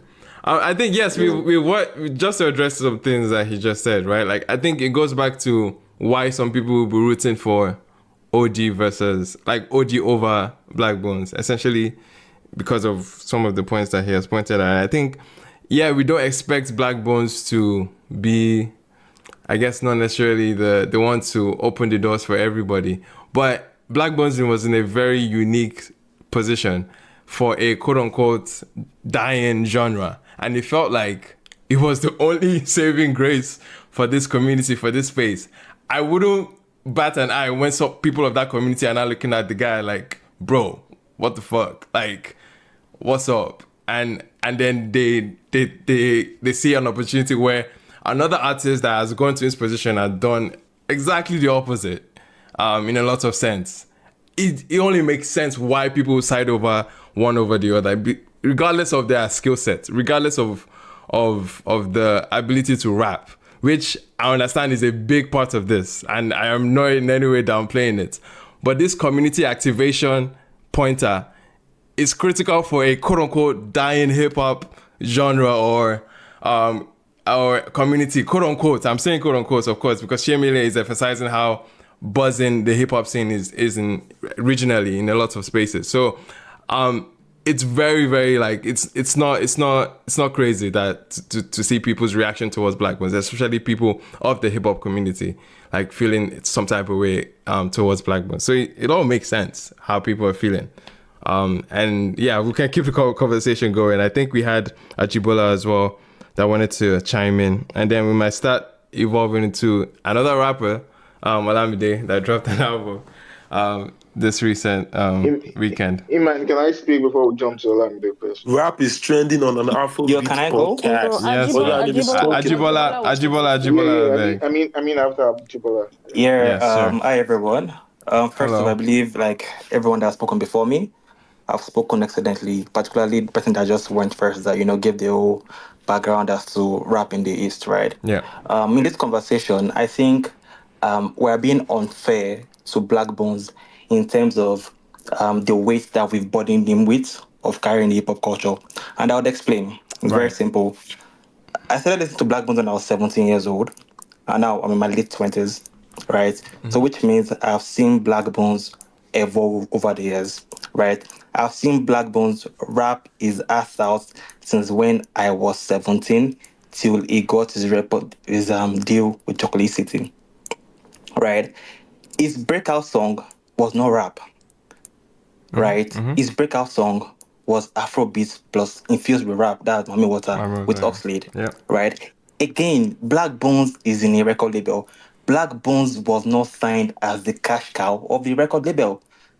Blaqbonez was signed as every other artist, right? Whose priority is to make money first for the label, right? Yeah. And if the market is dictating that Afrobeat is what is selling, bro, you can't fault him for saying, you know what? I have to follow the wave. You can't fault anybody, right? You are talking about, Blaqbonez does not put the rappers on. Blaqbonez should drop a rap EP. Bro, who will drop the funds to push a rap EP when we all know that the market does not fuck with rap? Like, why are we acting like this, right? I can see the genius stomping down. It's all right. Yeah, I think it's the style of rap that might be up for question, but yeah. Right? So, and when we talk about Blaqbonez not rapping, please, Blaqbonez raps. It might not be rapping. It might not be the conventional yappity rap, right? Blaqbonez rap. People are talking about Blaqbonez not being like not eroding the culture. Bro, that's cap. Like, let's go back the past 6 years. Every big moment for rap in Nigeria has Blaqbonez in it. Take it or leave it. When rap pops, who's the one that just dropped a freestyle? It's fucking Blaqbonez, man. Like, let's be real, Lamp ciphers, Blaqbonez was on it. The first Lamp cipher whose line was popping, Blaqbonez, yeah. right?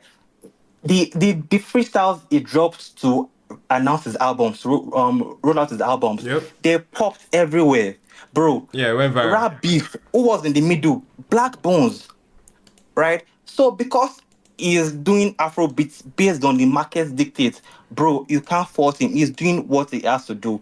He is signed to a record label, please. He needs to make money for the record label. Take it or leave it. Yeah. You know, and even Odumodu that we are all, Odumodu right now is the numero uno of rap in nine. You know, is doing what no rapper has done in the past 10 years. Give it to him. But we all know where Odi's strength lies. Let's call it speed a speed, right? Like, you can't expect me. Like, I love Odi. I promise you, I love Odi so much. When I heard the Declan Rice snippet, I told everybody around me that this is the club shutter, right? When he released the song with this rapper in Chalk City, I jammed that song for one entire day. Like, I got to the office in the morning, played that song for one entire day till I got home. So I love Odi. When he dropped the Legolas freestyle on TikTok, I go to the gym, open TikTok, and just replay that video, right? But we all know where Odi's strength lies, right? Odi dropped you call it subliminals or whatever, but a diss track is a diss track. He dropped Pussy Niggas. That did not have a dent on the culture. Please, what are we talking about? Right? I feel personally, right, that's even embarrassing to Odi as, in quotes, a rapper. Okay. You know, like, he did not have a dent. Like, nobody knew that shit. It's so crazy that he even put the song on his goddamn album, which is trying to frame as an EP, but fuck it, that shit is an album. Nobody still gave two shits about it, right? So let's call a spade a spade. I love Odi. I love Blaqbonez more. My bias is clear. It's clear as day, right? But don't let's now try to make the conversation appear like Blaqbonez has a certain responsibility. See, Blaqbonez has done he has done enough for the rap community. Take it or leave it, bro. This guy came from doing NSCVS. He won that shit. He won Vector's rap event. He won Terry the Rap Man's rap event. Bro, I was jamming Rambo, was spitting bars. Vector jumped on it because of he won the NSC VS artistry. Right. He dropped bars, bro. As jams with Vector. Even on his albums that people claim that, oh, he's not rapping. I feel the only album where I'll say that, oh, Blaqbonez really toned down rapping was Emeka the Stallion. Let's call a spade a spade. Go and listen to Bad Boy Black. Listen to Bad Boy Black Re-Up. Young Preacher who's right? rapping too. Yeah, he's bro, rapping. Let's see what it is. I feel people they are caved in this idealistic way of how rap should be, and it's ironic because it's that same set of people that are trying to appear as purists that are also backing OD, right? Like, to me, it's also hypocrisy, you know. And we all know why, OD is getting the support. Accepted. Blaqbonez has always been, at the accused of hip hop rappers, and fuck it, you can't blame him. Blaqbonez as a commercial rapper, even then when he was rapping Yapity rap, went to, I think it was BRL, went toe to toe with who was then seen as the alpha and omega of battle rap, Holyfield, and this guy got Holyfield emotional. Bro, not toe to toe. He tried. No. Like, I see. I'm sure you did not watch the battle. Calm down, bro. I'm Don't very tell me. sure. Like, I watched that shit. I could bet $1 million you didn't watch that battle. I accept. I'm so bro. sure. No, but the opinions are split. The opinions are split on that battle. If you watch that battle, you will know that Blaqbonez lost clearly. He was even begging. Down. Let me talk. He put his hand on the head. He was like, "This guy is killing me." The juniors, let me talk. Listen to what I said. Right. I said he got him emotional. He got under his skin. And that doesn't mean you win. Anybody can be emotional. Calm down. Obviously, bar for bar. Holyfield won. Like, that's no debate, bro. But this guy came and he fucking showed off, bro. Like, Thank he didn't come and was trampled over. Thanks for correcting yourself. And he showed off. He had his moments, bro. He spat bars that, like, he had A flyers, or what do you guys call it? A makers, right? So because he signs a deal, which he still continues rapping. Then 4 projects later, he drops a album that is not really big on rap. You guys are trying to frame him as, oh, the guy that never raps, or the guy that left the rap culture. Bro, that's cap, man. Let's call a spade a spade. That's cap. Blaqbonez has been rapping. He's still rapping. Last 5 years, you can't talk of rap in Nigeria without Blaqbonez. That's impossible. Guys are trying to say that, oh, Blaqbonez did not carry the culture. I give it to you for free. Nobody calls you the hottest rapper by doing nothing. Yeah. Nobody says you are the best rapper in the country by doing nothing. In short, you don't have split opinions by doing nothing. So how the Blaqbonez get people on his side is by rapping, bro. It's fine if you have your own issues with him. Understandable, right? Sometimes I feel that Blaqbonez does so much. There are times that I mute Blaqbonez, and I've been listening to Blaqbonez for over 10 years. I'm like, fuck it, I'm muting this guy. But please, like muted. Don't let's try to rewrite history. Yes, yeah. Oh, okay. Yeah, bro. Like when I feel man is doing too much. Like right now, OD is muted, but I love OD. Yeah. Right.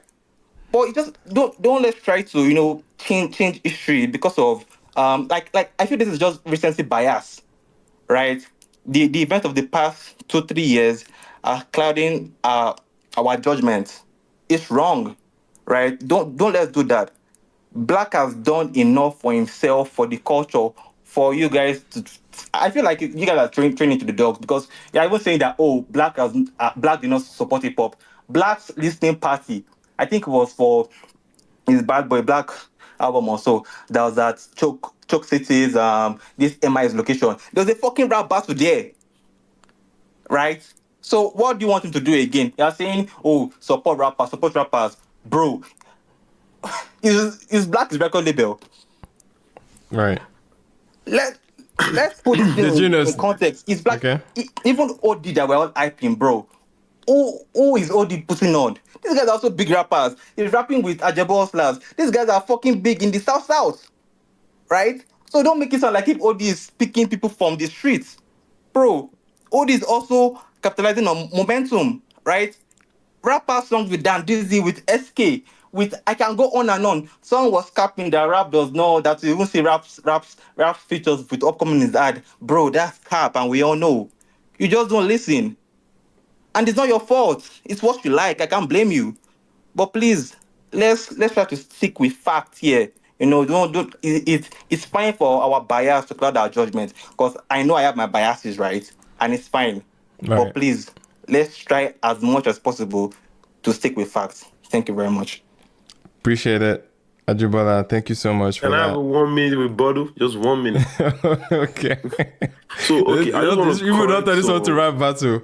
No, just 1 minute. I just want to correct some notion because Blaqbonez fans are getting too emotional and they are misinterpreting what people are saying or what I'm saying. Nobody is saying Blaqbonez is not a rapper. Nobody is saying he's not rapping. Nobody is saying he has not done battle rap. What we are saying is, in comparing, when we are comparing people, you understand? We are comparing Blaqbonez and ODUMODUBLVCK. We are telling you why some of the people in the hip hop community fucks with ODUMODUBLVCK rather than Blaqbonez. I can tell you for a fact, I'm not supposed to be saying this, but a lot of your OG rappers, they fuck with ODUMODUBLVCK and they're not fucking with Blaqbonez right now. I could tell you for free, like the top 3 rappers in Nigeria ever are not really fucking with Black because of some things that he's doing. You understand? But I can't mention their name. You feel me? So Blaqbonez is a dope rapper, but the fact remains that when rap was at its all-time low, this guy was still clowning the culture, clowning rappers, calling them broke, calling them this. You understand what I'm saying? So that's why people are not really happy with him. You understand? We're not saying he can't rap. Yes, he can rap, bro. I'm a fan of Blaqbonez. Even when he was clowning rappers, I was still reacting to his song. You can check my channel. I was reacting to his song, hyping him up. You feel me? So nobody's saying he's not a rapper. Nobody's saying he has not done good things for the culture. We're just saying that when rap was at an all-time low, he did not put the shit on his back. Like, we're not saying it's his responsibility to be a community service provider. You understand? But as you do your pop shit and you're popping once in a while, retweet some rap freestyles, get some verses where person don't do it, you clear them. You understand? There are some things you just do on the side. Everything is not money. So even companies do CSR stuffs. Companies, they do altruistic shit. You feel me? Yeah. You understand? You understand what I'm saying? So that's what you do. It's like politics. You understand? But now, don't get angry when the culture is saying you didn't do enough. Don't get angry. Don't be performing a victim or something. Because when you are the number one guy, even the guys will give you verses when you're a nobody. You dish them. Like, you didn't even like, you understand? You don't go to their events. You don't retweet their shit. You don't talk about them. You just attach yourself to Wizkid and the Afrobeat superstars. So you understand? So when now the tables don't turn, another person don't be number one now. And now they do waiting you know do. Of course, those OGs and the hip-hop community will gravitate towards the guy that is doing what they like. You feel me? And let's say the facts. Hip-hop is hot this year and last year because of ODUMODUBLVCK. Fairs. And it's not because of bars, it's because of his activity. You And understand? melodies. So that's it. Ajibola, did you want to say? Wait, real quick, Ajibola. PG, please, just like 30 seconds, right? Just Ajibola, please, just to say one thing here. Apart from all that the genius has said, you just have to realize one thing with OD now and the whole rap community. If you are not going to help people achieve what they want, don't cheat on them. It's a simple rule of nature. It's better you form ignorant or you form that you don't even know what's going on than you sit there on your throne and then you are clowning other people. It's going to come back at you. We all heard what Chiemele said. It's the support that everyone has supported each other that everyone is benefiting from. Nobody is putting it on your shoulder. You are not Jesus Christ. We are not asking you to come and be Nigerian hip-hop to the world, connoisseur and driver of the... You were there, you tasted it. What did you do with it? Is it up to the level that this guy did with his own? The answer is clear for all to see. So when you are feeling the effects now, why are you? There's no need to cry for us. The only thing I would take away from all of this is that yes, truly we need these songs so that we can mark this point in history that yes, these two guys actually went at each other. But for say we are clowning Blaqbonez or recency bias, bro, what he has done, we know. We saw it, we were there, we witnessed it. Yes. Did this guy do more? That's the simple question. It's as easy as that. Fair. So just to chip in some 30 seconds, right? Okay. So when people say Black was shitting on rappers, you make it sound like if he was shitting on rappers in isolation, right? Black dropped Best Rapper in Africa as they roll out to his album. Other rappers responded, and he went at the folks he wanted to go at. Shaking out. Rap didn't wake up one day and start dropping diss tracks at rappers. Right? So when you make it sound like, oh, rap was like it was a competitive sport. Right? Okay. And just like you said, all is fair in war. Mm-hmm. Right? If that and if I'm richer than you, I'm going to bring it up, right? You know, so yeah, it's pretty normal. Rap Black was not dissing anybody in isolation, right? It was the situation around that period that led to those altercations. Right. You know, so don't make it sound like rap was shitting on the culture. I think Black has always been a fan of he has always been a student of the culture, right from day one. Right. So yeah, and I realized that I didn't really speak much on the battle itself. But then yeah, just what I was saying. Okay. No, for real. Right. I think oh sorry, you're still going on? Yeah, go ahead. Round this up, right? I think when it comes to the rap, I feel that we are underestimating Black, and it's funny because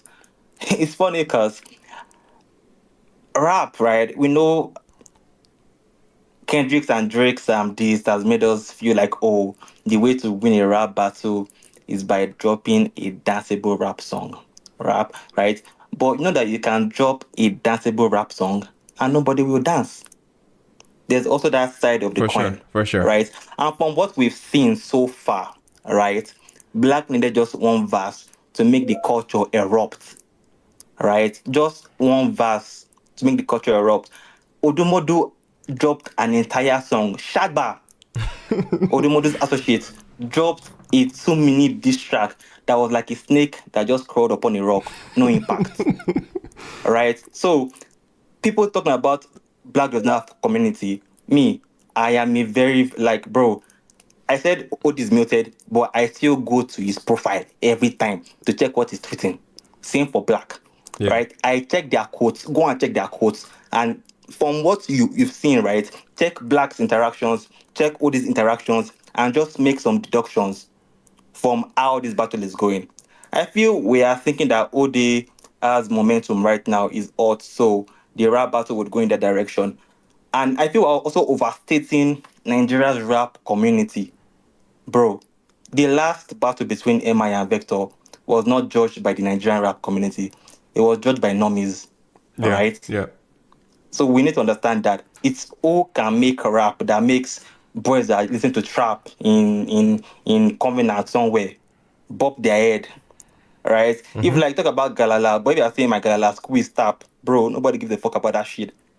If it's not connecting rap wise, if you can't drop rap melodies, right? People say, oh, Not Like Us was a dance song, but it was still rapping, it was still doing proper rapping, So don't let's forget what this is all about and just hinge this all on momentum. And that's why shout out to the juniors that said this rap battle in terms of winning, it's 50-50. Anybody can take it.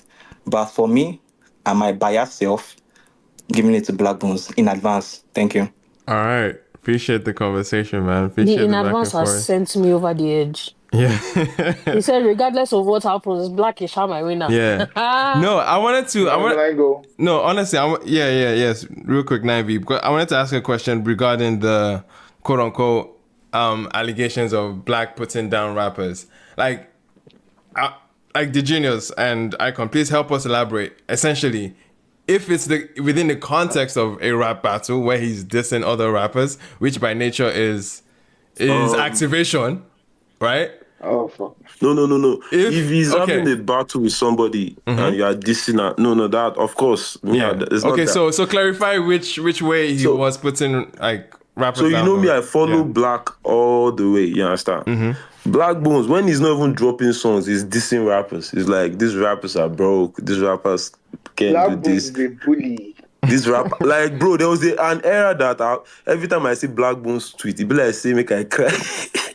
He's always like, clowning. This was like a long time ago. Your life as hip-hop fan, I swear to You understand? Like, he was always then I'm always even begging him. I can bring out Twitter, I'm begging Black, I beg now. You are the savior of hip-hop. Help us. You understand? People are crying. He did verses with people. He gave verses to people. He didn't clear it. You feel me? A lot of stuff. Like, I know 2-3 rappers that he did songs with that he didn't clear. And those guys couldn't drop the song. I told them to drop it on AudioMac later, but they can't drop it because they did clear. So there are like stuffs like that, a lot of them.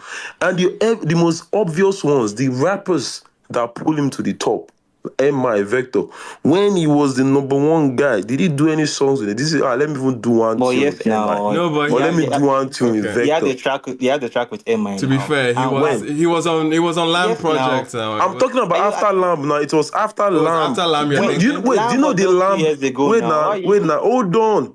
So you know the Lamb project is part of the Lamb Cypher series. So that is like, it's not even a Black project. Yeah. It's a MI, AQ, Loose Cannon, and Black project. It's not like a Blaqbonez saying, I want to do a tune with MI, or I want to do a tune with Vector, or I want to do a tune with Terry. You understand? Like, he didn't even care. It's like, these guys don't have clout, so I'm not making music with them. Blaqbonez will only collaborate with you if you got clout. You understand? 9V, what's up, man? Yeah, what's up, man? Good evening or morning. Good evening, man. Yeah, so I'm just going to. I mean, a lot of persons have said a lot of beautiful things on this particular topic. So I'm just going to say. 9V, can you please clarify or just make your mic a lot clearer? I think that's my AirPod. Is it better now? Yeah, much better. Thank you. Alright, so I'm just going to say things, and please, whatever I think I say is my own personal opinion and things that I've noticed over years with these two rappers. Yeah. You see, firstly, I would like to say this. I'm enjoying this not because I hate someone, or don't even mind words, not because I hate Blaqbonez, but because I just like he's eating shit I have sold. Is that the right word? Yeah, he has been doing. I mean, I was saying something the other time when the genius was talking. I said, Blaqbonez is a bully. Since I've known this nigga since Facebook days when he was still the young teenager doing Facebook, rap battles with niggas. Majority of the things, especially when you got his record deal, what if you and Blaqbonez are having any little conversation at the TL, what is going to say? I have a record deal, you do not. Right, I'm the one popping right now. You're not. I have more money than you. I bought a house. I'm paying, and it's good when we are arguing or when we are trying to diss each other. If you are putting our success on the table, but if a nigga that is doing better than you right now on the success scene isn't the same wherever you've been using to bully niggas the past days, if he is using it against you right now, I find it interesting. I'm just laughing, and I love it for him, because if you are be doing this all the time, niggas are finding it funny, you should be able to accept whatever it is you are getting from ODUMODUBLVCK. But you see, my point, however, in all of this is that I personally, this one is even different from whatever everybody has been saying since I've joined the space. I think Blaqbonez, anytime he wants to drop a project, it is what me personally have noticed. He loves this thing, just finding someone to have an issue with. Even though I think the most vocal out of both of them right now is Odumodu, which I think nobody can be more vocal than Odumodu. If you're going at each other, it's going to embarrass both of you. But I think Blaqbonez always do that when he has a project to drop. I've seen that thing as a trend with him. There's even a particular thing I was having with a friend earlier that I feel like his team find it as a way of ushering in a new project. And if you guys, I think everybody should notice a particular video that came out of Odumodu and one of the young guys from his camp, where Odumodu was telling him that when you see me there another time, you should greet me. Oh, Wavestar? Wavestar. I don't know if you guys are not connecting the dots, but he did. If truly that nigga did not greet Odumodu, I think we understand why I didn't greet him, right? And if you remember when they want to usher this guy in, they did that same thing. They did this thing, trying to bully someone, just trying to diss someone. And I find Naivi, just for clarity's sake, you're saying Wavestar's affiliation with Blaqbonez is the reason? He has a very, very, very, very huge affiliation with Blaqbonez, don't you know? No, I'm just letting it be known so that a lot of people that will probably be confused as to what you're saying. It's a common thing with that team, bullying. Like they put. I mean, yeah, you guys are quote unquote the headquarters of hip hop in Africa. I mean, your label are the one doing this shit, but every time you guys want to put projects out, you find someone to bully. So me right now, I'm not really a big hip hop head. Just watching from afar, notice that okay, they are not the one doing the bullying right now. Someone else is doing it. It's all fun for me and I love it. And I'm just going to say, it's the people from that team, they should take it easy with bullying and the fact that they enjoy it a lot. With the Wavestar thing, and I really, really like the fact that ODUMODUBLVCK called the young thing out at that particular show. I'm like, bro, don't do that shit with me again. Yeah, that's my own attack with your conversation. Thank you. Appreciate it, 9V. Love it. Great for the context as well of that Wavestar situation. Poor man, appreciate you for coming up. What's good? What's up? Yes, sir. Hello, everyone. I've really been enjoying the conversation. I wasn't going to speak, but I just felt like it's important that listening to the conversation, right? Mm-hmm. Now, first of all, I'm not, I don't have any dog in the fight. I'm not supporting anybody. I'm excited about it. I want to watch it. I hope they drop music. But my own issue is in the way I feel like from this space, like the conversation is being curated. And I think that, okay, so if there are people on this space that are positioned as custodians of hip-hop culture, which, let's be clear, is a minority culture in Nigeria. Now, these two guys are about to bring a lot of attention over the next few weeks or months or whatever. I think that for the people that are going to curate and document this thing, it is important that you hide your biases as much as your biases will exist. Because I feel like a lot of the biases are so strong that I'm hearing a lot of things that are either very exaggerated or just not true, right?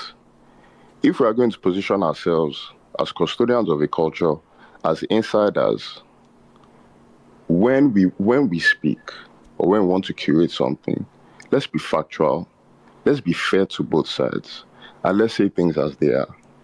We all know that everybody has alliances, or some people have alliances on this space. You can't come on this space and shove your alliances in everybody's face. I don't think it's fair, right? I don't think it's healthy.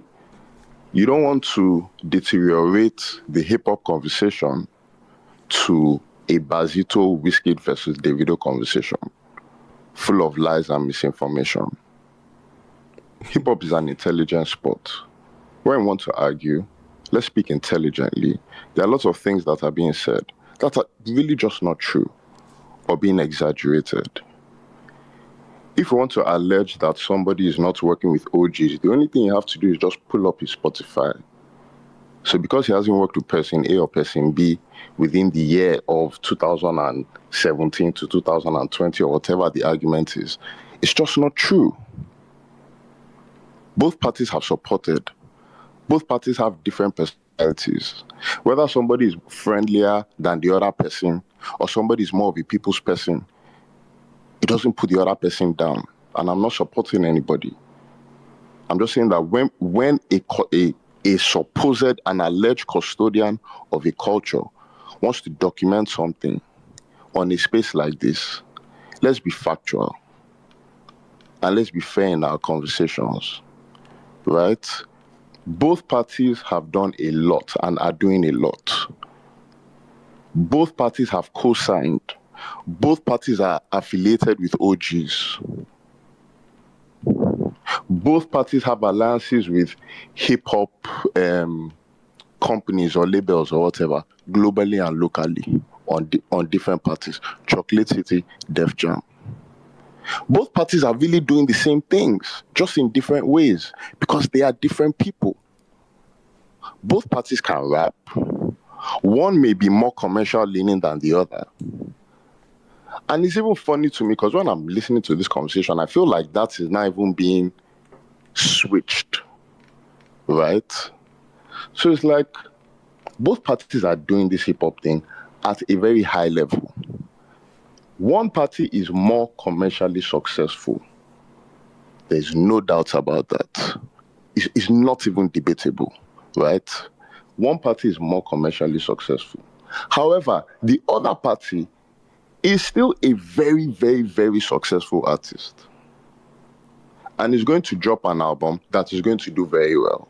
And I even think that this beef is even going to help his album. Blaqbonez album is going to benefit of this beef, probably the most. Because let's be honest, Odumodu is in a very comfortable position right now. He's one of the hottest artists in the country, hands down. Rapper, singer, whatever. Once he drops, top 10. Blaqbonez hasn't really had like a top 5 record with his singles. But his singles have performed well. And if you gauge Black,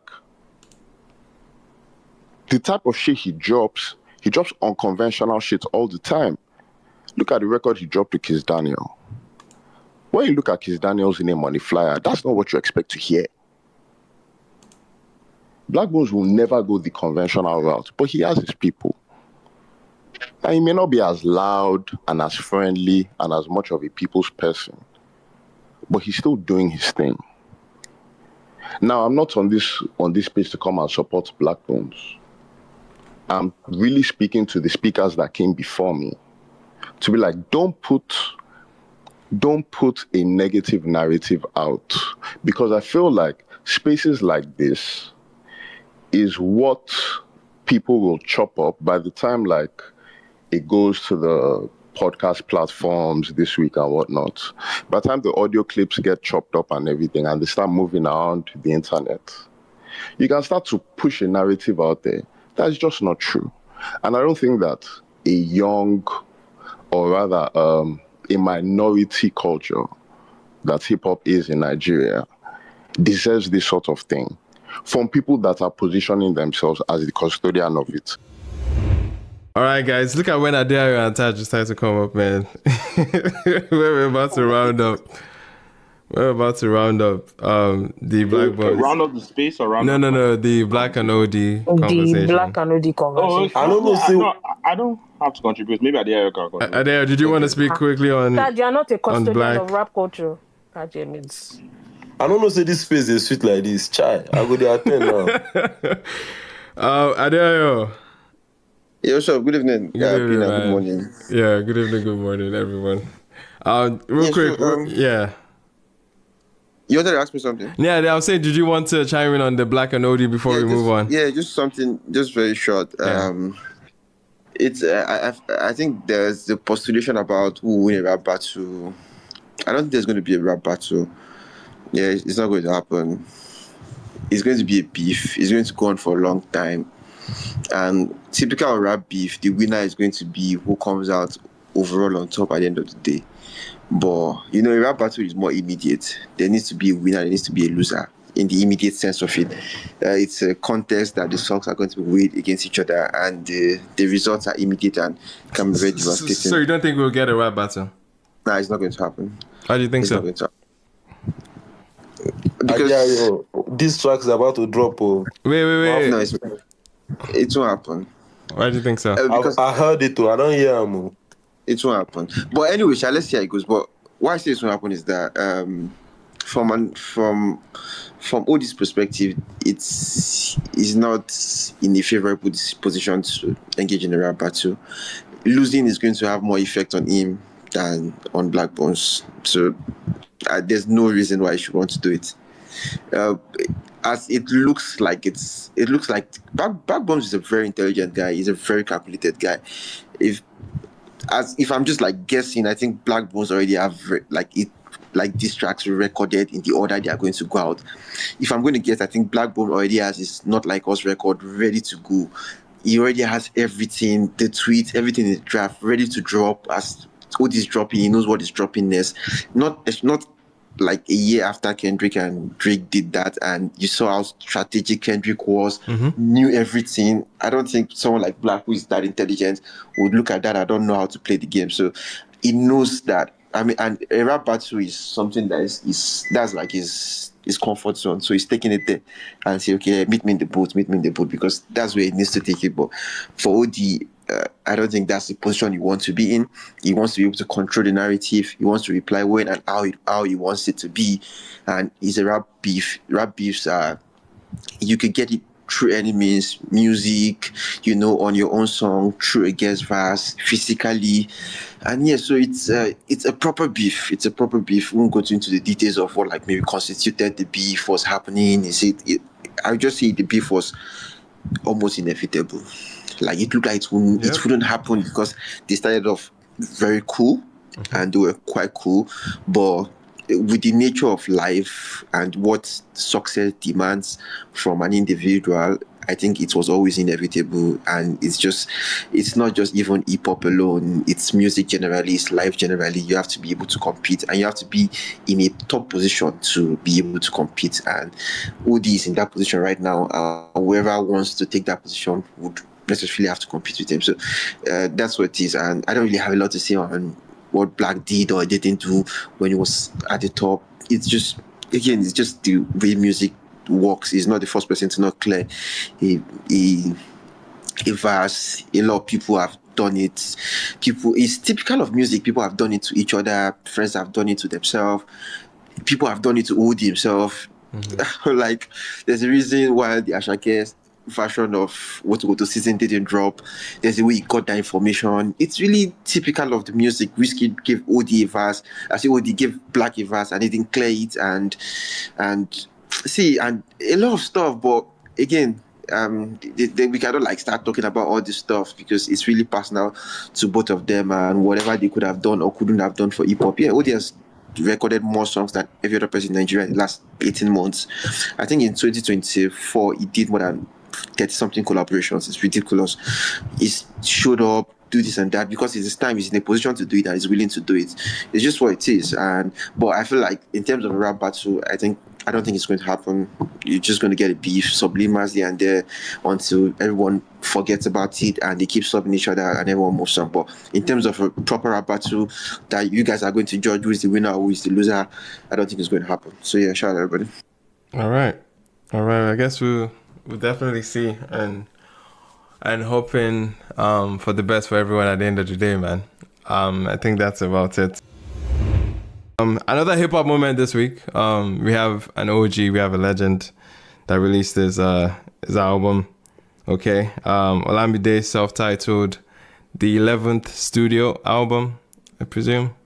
At this point, obviously Olamide doesn't have much to quote unquote prove to anyone, to his legacy is pretty set in stone.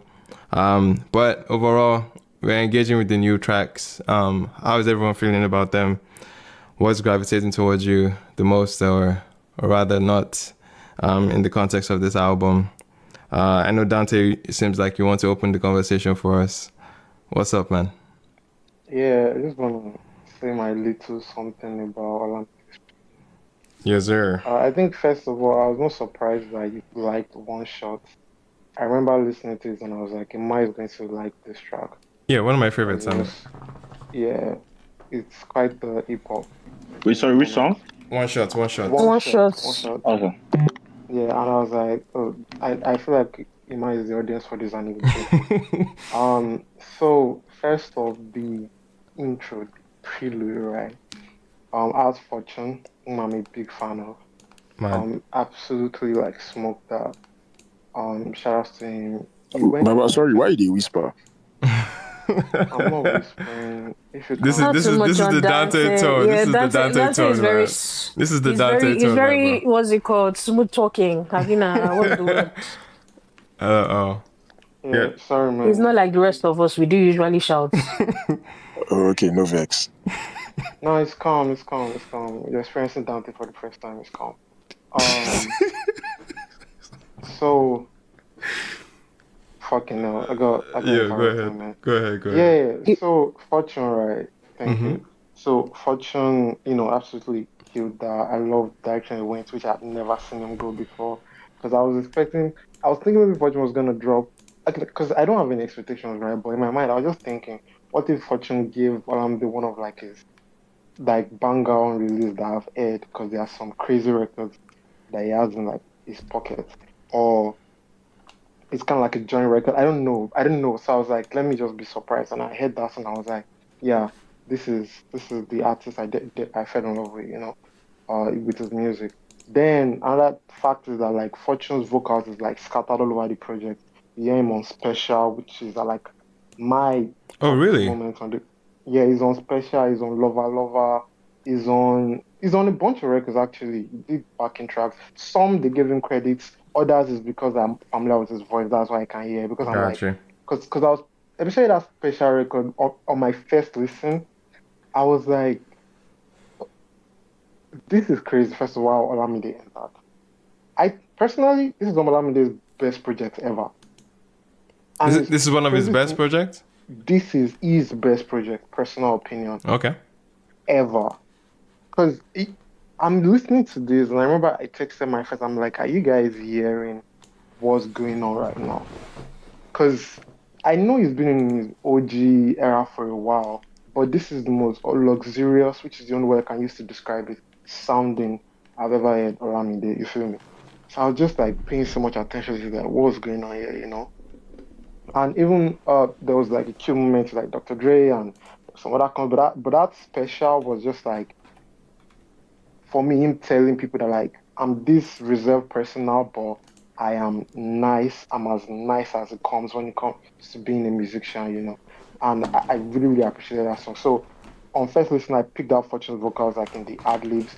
Then on second listen, I was catching Lover, I think, because from the backups, the harmony thing, and then he had pockets that he was placing. It was well utilized, and it's also no surprise that the records that Fortune, is on are records that P Prime or Shamsi worked on, because that's their group or something.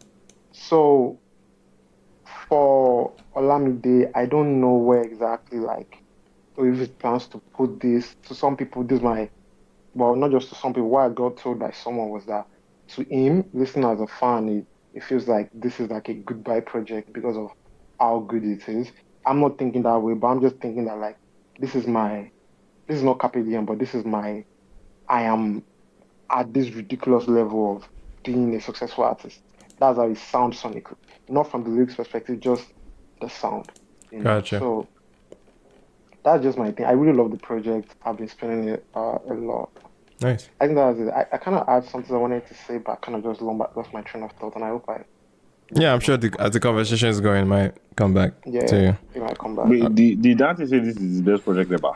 Yeah, that's Dante's personal. Yeah, that's what I said. No, I can. He has his own personal opinion. Yeah, it's again personal. And that's why my first thing I was going to say is this music piece is really very subjective. Yeah, it's very subjective, of course. When they start to say this music piece is very subjective, also that I don't know that. I know. So let's hear your own.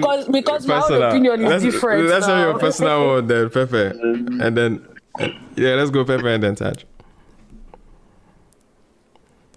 Oh, sorry, mistake. See, I started talking and I muted myself. In my own personal opinion, I feel a kind of way. Oh my God. Leaving a 16 project album and only taking 5 or 6 songs that I will actually go back and spin. Right. Okay.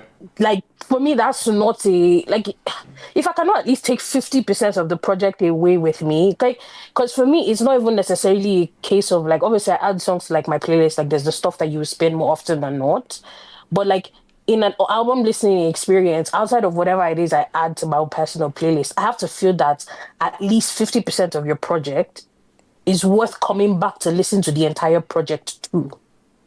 Right. And I don't feel that way at all. I gave this, what did I even score? I think I gave it a 6 out of 10. And that was me being generous. Like, because the highs for me are high. Like, the songs I really, really like, I really, really like them. But the ones I don't care for, I can actually go the rest of my life and never listen to them again. And I think I would be pretty much okay. So, I don't know. Like, it's very, like, weird for me. Because the stuff that I like, what's it called? Of which I'm very intrigued to know, Ima, what's your thoughts on Lover Lover Now? Lover Now. I gave it the car test. Still the same for now. Damn. Still the same. Damn, that's crazy. But trust me, in the second spin, it was a lot better though. It was a lot better. But I'm still getting thrown off by the sample. And how it something was about it is throwing you off. Fair enough. It seems like that's not the song to sample for. I can't lie. And then there's me who actually and there's me who actually thinks that I can't lie. I think he did the sample justice. Like, I think it was very appropriate, but that's just me though. Gotcha. So yeah, like my I guess if I start off with, like, the songs I really, really did enjoy, Lover Lover is one of them. Billionaires Club, Wiz actually showed up as well. It was definitely giving OG laid back luxury. I said I'm here for it, but you can tell, like, it's very much a, like, Olamide stepping into Wiz's, zone of genius. Gotcha. Like, that's what Wiz does. I have a question for you. Oh, sorry. As you're answering, I have a question for you. So somebody said that Olamide is a classic artist, but he doesn't have a classic album. Who said that? Don't worry about it. As you have said... Who is that person? That one to dance is personal opinion. Wait now. Oh, God. Wait. They won't say the person share. Wait. They won't say share. I've never asked my question. Somebody still told me that last week. For you, so, like, that's the thing is that, like, they said that he's a 10 over 10 artist, but there's never been an album where it's like 100% for every single song. And so you are sitting here and saying maybe 6 out of 16. I mean 5 out of 16. So would you say that stands true for you too? That there's never been an Olamide album where you, like, spin back to back to back to back, no skips? Those are 2 different things though, but I think that's like me taking 5 out of 16 tracks is like there is no like there's very few albums that I would consider perfect in the world, but there's a lot of good albums that I will go back and I will play, and I think Olamide has a number of albums that I could go back and actually enjoy the full album listening experience. Yes. This particular one going like this, I'm not sure about that. I dare say that I will listen to Ikigai more often than I will ever listen. And Ikigai is supposed to be a mixtape. Yeah, it's an I think I've spun Ikigai more times. Project. Yeah, it's fire project. That's like what. I ran. I'm pretty sure I ran Ikigai to the ground when it dropped. In comparison to how I feel about this actual album. In fact, now Ikigai is supposed to be the album. This one was supposed to. I don't know what would have called it, but so that's what I mean. So it's not even a concept of like me, like needing the album to be perfect, but I do enjoy listening to an album where I feel like I can actually go back and re-listen to the album beyond the song that I take for myself for like my just everyday playlists. Like I like feeling like, oh no, like it's the same thing for like an Ashake. Like yes, there's songs by Ashake that I listen to on a day-to-day basis, but I like knowing that if I really feel like it, I can just decide that I want to go and listen to the whole of work of art just for the fun of it, and I know I'll have a good time, right? So that's how I feel about a lot of albums, but this one did not give me that. So me personally, I love the Lover Lover, what's it called, the Lauryn Hill sample that he did. I know that a lot of people were into it, but at first it sounded a little... I was like, I'm not sure about this, but after a while, I was like, I see the vision here, and I really like it. So I liked that one. I loved Billionaires Club. I liked the record with Dr. Dre and Spinall. I was very upset with him, like Ima. It was only how many? Was it 1 minute? And it was I don't know how long under 2 minutes. I don't know why they did that day, man. Like, I was actually so upset because I was like, okay, no, this is a record that's actually slapping. Like, why couldn't we make this a full song? But we only did, it was less than 2 minutes, and we were very upset about it. So there's that. Now, beyond that, the one song that I was looking forward to because he dropped the snippet was Hybrid. And I am so glad that it sounded just as good in the snippet as it sounded in the fucking album. I'm so sorry. What he did on Hybrid was crazy. I was very... Yeah, that's my song. That and Lala Keep, the fact that Hybrid and Lala Keep go together. I'm like, this is the gem in the album. Magic Sticks, both of them. By the way. Of course it's Magic Sticks, of course. But yeah, no, that Hybrid to Lala Kipo, that those two, I think I've spun just those two alone. And then beyond that, if your boyfriend, exactly. Or like when he's doing the Shonye on Hybrid, literally I lose it. I absolutely lose it. So I think I have like a good 5 songs, but I don't know that I will feel the urge to go back to this album. So on that part, that makes me sad. So I don't know how I feel. Yeah, on the actual album itself, I'm not very impressed. I don't really like it, but I'm not a fan. Fair enough. Solid. Appreciate you on that one. Tajuddin, what's up? Sorry, I don't know why I said that. Yeah, big. How they've done their yearly hip hop conversation? Hello, this was not a yearly one. Don't lie. This was not a yearly hip hop conversation. This is not a yearly hip hop conversation. It is at least 2 successful rappers. So we think. Yeah, 2 successful rappers to talk about. Not one unknown and one successful. That's so good, man. Anyways, I'm torn because I love Bado so much and I love what he's doing just in the business of music and in terms of just direction. I love that he wants to show that he has this in him, which I think he does. I just don't think this project does it ultimate justice. There's bits and pieces of greatness around. I still think the highest moment is when we're getting called Bado, like Lala Kipo, like Hybrid. I think like One Shot. I think that's still the finest Bado that I've known for a while and is what was here. His pop moments where he's obviously, I can tell that there's a bit of a direction change and I don't know, should I say a lot more global facing. And I don't think it's because that's just the space Bado is in. I think Bado is consciously actually pushing to do this like this. So it's like there's he's shopping for records that sound a certain way. You know, it's not just what he wanted to pour out. I like just like what Pepe said. I know I left the album with maybe only 5 or 6 tracks that I really truly in my heart to go back and play. Right, I tend to want to be biased to Bado generally just because I just think he's great. I think he's amazing. I call him like the Niger, but like Niger Hove, like just all in all, right. But I don't think as a body of work musically, I don't think I'm that impressed. Like I said, the vision is clear. What he wants to achieve is clear.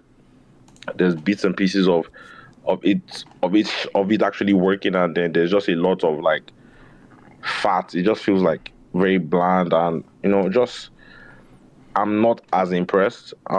Generally, I think it could have been tighter. I think they could have pushed the needle a lot more.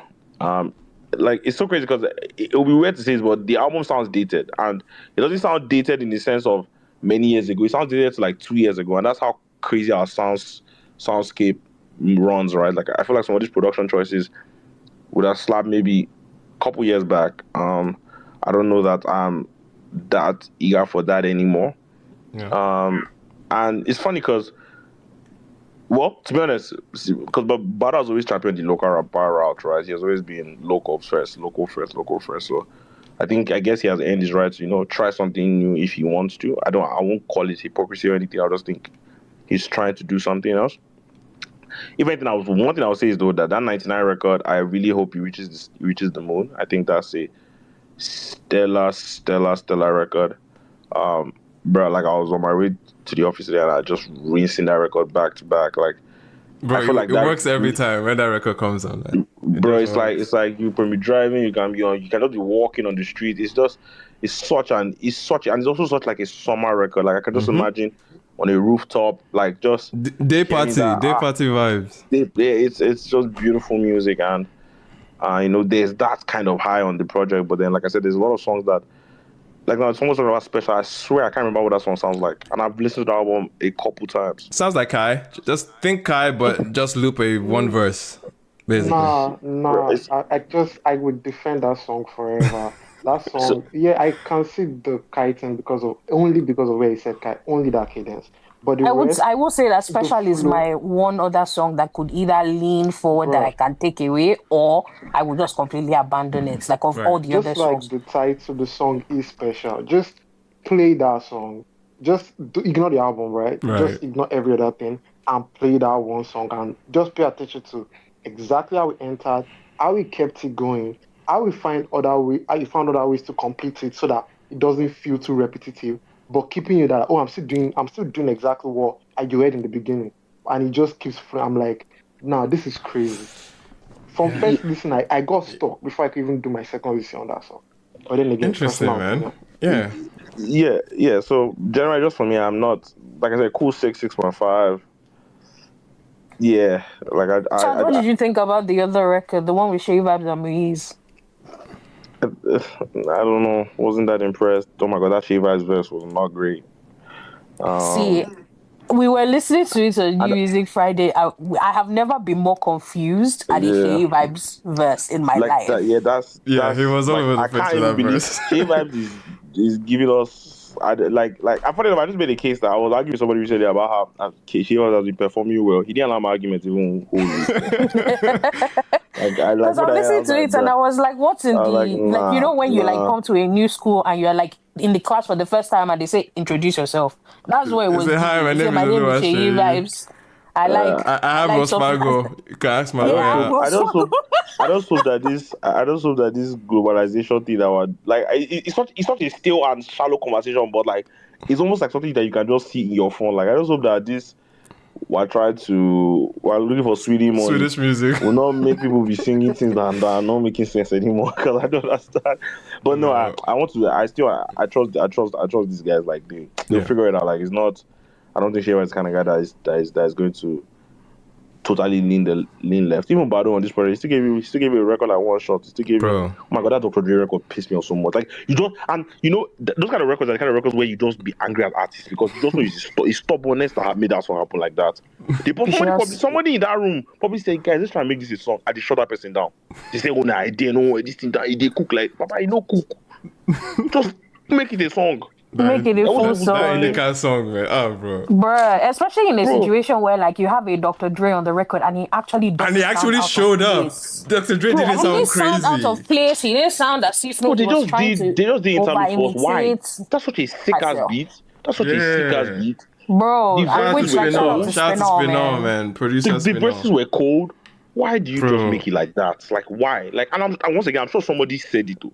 But they probably said that person is not music, you know. They probably so you just want to get idea. Bro, my theory is that Olamide doesn't listen to anybody. I feel like he's such an A&R in himself that he's probably calling these decisions by himself. Well, I don't know. Maybe I could be wrong. But one thing I know about artists is that when you try to give them advice on their music, you trust me. Especially if they can, like an artist can do something very like it's like just please put second chorus. Just run the chorus again, bro. I want my song to be chorus, verse.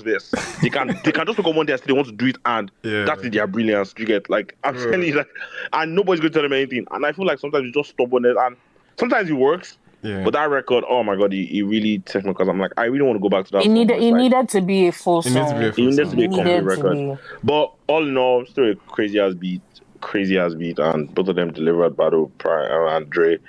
So yeah, that's just it on the OLAMIDE album. I don't know. Once again, the vision is there, the idea is there. I just don't think the music is there yet. I think that's my summary of it. Gotcha. Appreciate it. And don't know if there's an order per se, but I know Icon wanted to speak. Yeah.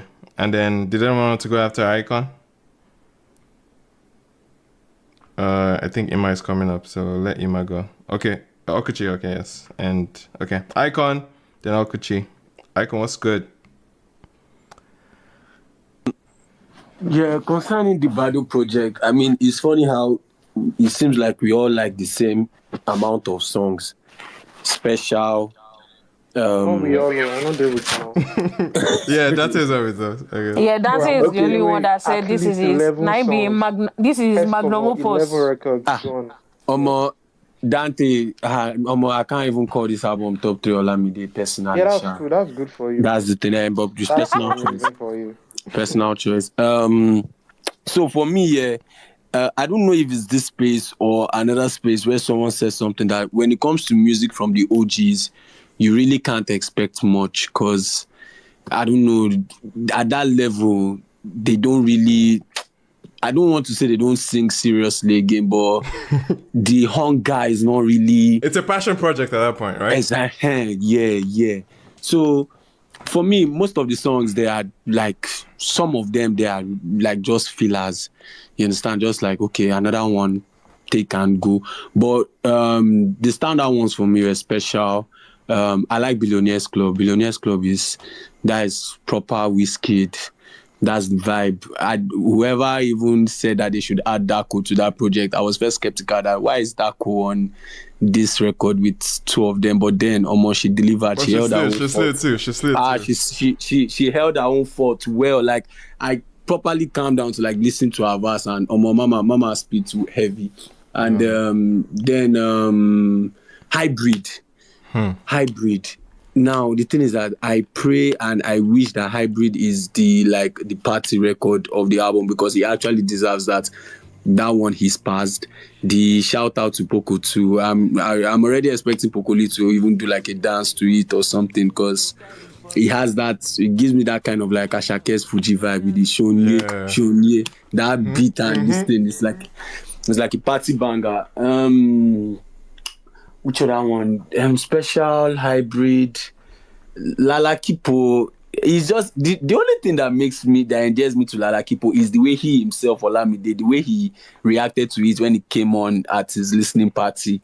I don't know if there's something special in the song. There was a video of him dancing to it, right? Yes. Like he was taking pictures and immediately and then he stopped. I just lost character. And I'm not like. No, but there's something inside the song. Something inside, man. That song, bro, that song, my first listen, I was like, we literally, you might have to pause this because this man did not even give us, like, you know how to they'll give you a little intro into the song. Literally, the song starts off, if your boyfriend know me, like I say, yeah, no I think, no nothing. Is what Taj said with maybe, I think, is it Taj or someone that said that if it was maybe 2-3 years ago, these songs would be like mad bangers. I think it reminds us of the whole like Zlatan Lamba era, when from the beat drop they give you back. So there's no chance for you to like rest. And then the Shay Vibes and Muiz, Rooney, play 10, inbox, paycheck, Shay Vibes. I get what did he even say he has again? Wells Fargo, Abi? Yeah. We go chop on like that now. it's I don't know. To be honest, I expected more from the track though. I expected it to be more of like a street, an Afro Adura kind of record. But it's okay. 99 on the album actually gives it more essence. To be honest, the song makes it come alive more. And I don't know, on the album now, I was literally like fucking with Dale Combs verse. I know the old argument is between Asake and Shay Vibes, but then Dale come too. He also held his own. And then Hasibunillah, Hasibunillah, the second song. Yeah, second track too. Yeah, that one too is very good. I think outside of that, the Dre and Spinall, I was expecting more, man. I was expecting more. Honestly, I don't know, but when you see an Afrobeat act, Future, and an American OG artist, there's this level of expectation that you put it on, and then when you hear the song, it doesn't just reach there. Not as if it's that bad, but it's just it's not like the I'm spark. thinking of an example in my head right now. Me, Seb, I'm thinking of an example too. Should I say? You don't want to say it. You don't want to say it. I think about the same wavelength right now. We know this song. Let's not call this. I beg. Maybe don't digress. Because, by example, it's rap related, but let's not digress. Move on. It's supposed to get there, but I just like, but this is Dr. Dre, this is Olamide, and like two OGs. I was expecting more like a back and forth, even like 4-bar. Spinall would just add small DJ mix for the ball. Well, it is what it is. But for the album, to me, though, maybe 6, like as Pepe said, 6/10. Best project thing is that I have not listened to most of Olamide's projects before 2015. So all those early projects, I believe his best project would be maybe the early projects, then maybe Ayon Mayweather. But from the ones I've listened to from Lagos Nawa upward, I would even take Unruly and Ikigai over this one.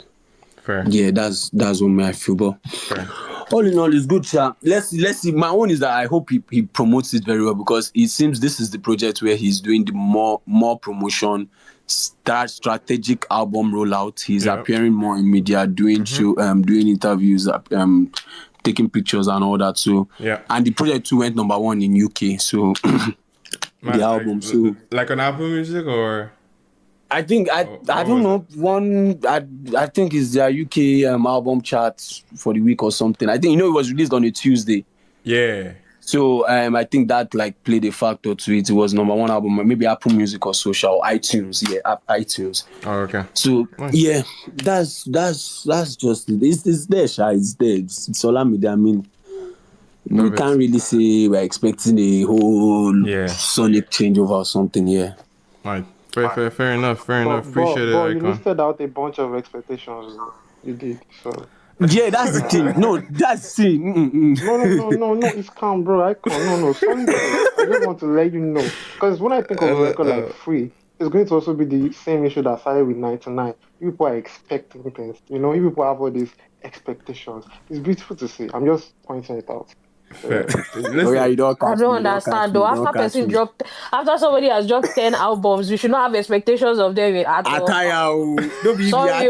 Did I say that? No. I think there's also the situations where but to be fair, I don't think expectations are a bad thing. There's many instances where you don't you don't get what you expect, but you end up liking, you end up loving. You end up with something that There's many senses like that. Iman, let me just state.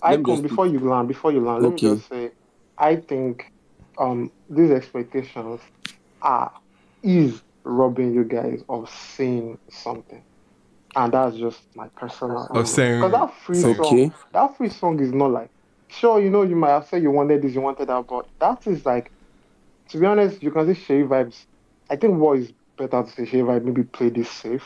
He didn't go too far, he didn't do this thing. Even everybody was like following like the pattern Muyiz laid down, then Ramde switched it up in his own, like at the later half of his own path. So I'm like, bro, that's like an angle that is beautiful to see. Like, you know, he really went there with this project. But Icon, you can see what you want to say. Yeah. Dante, you are correct in a way, because now what you said on Special now, because when we started this conversation, nobody really said anything about Special. But that thing that you said about how he started it, he was going, added stuff, did not take us away from the focus, and still landed. That is the exact way I felt about Special, because I got to like feel Special at my second listen. At first listen, it wasn't really there, but at second listen, I was like, wow, which track is this one? So maybe the free now, because of I'm expecting Sheyi, Muyiz, Olamide. We know how Sheyi Vibes has been looking for an Olamide song since days of NSNV. He has always said it. So maybe maybe I'm expecting now you get a chance to sing with the OG that you have been looking forward to singing with for a long time. You are going to do what you know how to do best, which is Afro-Adra. But then coming out telling us you have Wells Fargo, okay. It will take some time to digest with me, because my own expectation is already that this is what I'm expecting to hear. So maybe by next week or something, the song might sit well with me, but make I no lie, it will never sit well with me. It will never sit well with me. Make I tell you the truth now. That's real quick, Uncle Chi, man. Thanks, Icon. I don't have too much to say about this project, to be very honest. On first listen, I found myself skipping through, which to me is not a big deal at this point in Olamide's career, man. It's like I don't have that many expectations of him. I mean, he has overpaid his dues. He has experimented across several projects. He has put people on, as we're talking about legacy and everything like that. I mean, he still writes for niggas and creates hits. So the fact that this one not really ended, I wasn't really mad at it, especially because the mixtape that he dropped beforehand, like I can actually listen to that entire project without skipping anything. Wow, so many like this I respect the kid guy. I didn't know. Bro, no, that's we don't all always come out and tell our opinion. Sometimes we keep some things to ourselves. No, that's a fact, and especially in a time where like albums get to, you know, they are very likely to get gassed, especially that first week. And you know, like that project has, I know it hasn't been that long, but to this day I can still run through that project. So I'm not even really mad at it. Shout out to him for putting the, you know, an underground artist on, you know, on the first track and having him feature his vocals on other tracks across the project. I mean, Olamide does that for people. But yeah, that's pretty much. I'm not even mad at it, man. The next one, I'm sure, like, it will be so funny. The next one now will now be like straight hits. So it is what it is, and it's interesting to hear people say like they didn't really enjoy this project like as a body of work. Because Olamide is a people's favorites, right? So it's like that consensus is further proof that it wasn't really his best work, nowhere near his best work. Arguably forgettable projects, but you know, we move.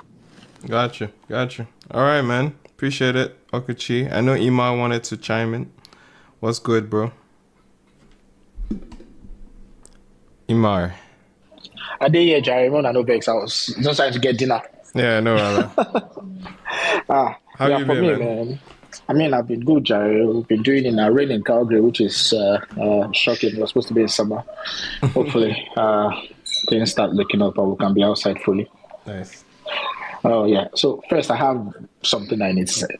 Yeah. I don't like when people call me and say you don't have expectation for somebody's album. He's still an artist. As long as he's an artist, we have expectations. And the expectation is that he is going to deliver for us something that is good.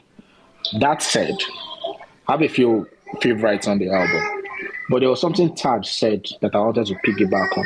If we listen to the track, what was it called? It's spelled Hasibun Allah something. Hasibun. There's a line on that. There's a line on that track that said "make small move, multi fair sari" or something like that. And there was something Taj said about he's trying to, forge a new path, or kind of he went in a different direction for this album. And I'm just trying to throw it out there. It's not agenda. And I need you guys to understand what I'm trying to say. Okay. Two things is that, did he make this album to remind everybody who he is or who he used to be? Because now people are now very comfortable, and it's a very convenient conversation right now to leave him out of the discussion when you're talking about a Burna or a Wiz or a David. And he's trying to make this album to remind you people that, I can actually make move outside of what you guys have been comfortable hearing and comfortable saying from me. I just being the OG and just sitting back. And I'm trying to make an album that is far-reaching. I could be wrong, but this is the first time Olamide is getting a proper international collaboration on an album. I don't think I can remember if he's done that before. And that's why that line in that particular song made sense to me when I was listening to the entire body of work. I'm just trying to understand where his mind could be in making this album. Is he trying to tell you guys that, forget that I gave you guys a Shake or Fireboy or any of these people. If I need to play in that turf that you guys have conveniently left me out of, I can actually do it. And that's why, for the first time, he's not giving us the typical street lingo a lot in the album. He's not making us hear that Yoruba feel in his album, and that's, that whole quote-unquote local rapper thing. And he's trying to do something that is not your typical Olamide album that we are very comfortable listening, just as a reminder for what it can be if he, quote-unquote, again, really wants to play in that turf. And this is just an album to tell people that I can do this thing if I want to do it. I can't be boxed. So maybe if we look at it from that aspect, it will give a different kind of appreciation for the album. You'll not listen to the album like you're trying to listen to his previous album that had your local rapper feel. And you're trying to listen to someone that maybe for the first time wants to play in that turf that you guys have conveniently taken his name off. This is the first time he's dropping an album and he's doing all the legwork. He was on Billboard the other day. He's doing a lot of press. He's putting himself out there. He's going out more and he's doing things. And I'm just saying, do we think that there's a possibility that that's where his mind is in making this album? And that's just what I wanted to put out. I think that's all we've been saying now. Basically, that's pretty much what we've been saying. Like we know and we respect that he wants to do that, right? The idea is there. Like it's a bold move to basically say, especially this long in your career, to say, you know what, I want to play at a certain level. Although I think where music is at right now, playing at that level, music is not really all that it is, right? But the reason why Bado is also let out of that conversation was because he's been left out. He left that situation. Like Bado doesn't even talk. He didn't play the game. He didn't play the game. So it's not a sole music conversation. Left for us, Bado has transitioned to one of the greatest A&Rs in the game, one of the best execs we have, one of the most iconic labels we've had. That is what Bado has moved into, right? I don't think anybody conveniently left him out of any conversations if you're not playing in the field, right? He decided to come and play in it now, then he'll be judged by certain standards. Once again, music hit the mark, and then there will be other things I'll have to follow up with, right? Like, is he going to tour? Is he going to go on road? Bro, Olamide going on road is a big thing. Yeah, going on road is really what the guys at that level are doing. Yeah. Burna just announced a tour in December for an album that is not out already, that is not out yet. Yeah. OBO is about to go on tour this month. Yeah. I mean, unfortunately for the other one, he canceled his tour, but you get, like, it's... So are we saying there's a chance he's trying to do it, but the music might just not be there anymore for him? or are we agreeing that there is the music if he actually wants to play the game? Or are we saying that he wants to play it now, or he's trying to show us he can play it, but the music is not there? he's Because trying to you show us he said can play that, it. because again, I was actually picking back on what you said, Taj, and you were saying there's a chance that the music, it felt like the music is dated a bit. So are we saying the music has left Bado to play at that particular level, and it's okay for him to just settle in that role that we've gotten to, ascribe to him in the last I think 4 it's to hard 5 to say years? that after he dropped Ikigai. Like, it's hard for me to let me come say and something, just right? be like, the music has left. So let me say something. I think Bado just missed here. I don't think I think is like it's clear that if anything, Bado is human. Like, I think musically he didn't get it ultimately right here, and that's very rare. I will never say the music has left Bado. The music has left him, because I'm like, for a person who has written an A&R so much, it's hard to for believe people. he left. No, guys, has not left him. I'm not saying the music has left him. I said the music to play at this level, at the level he's trying to tease he wants to play.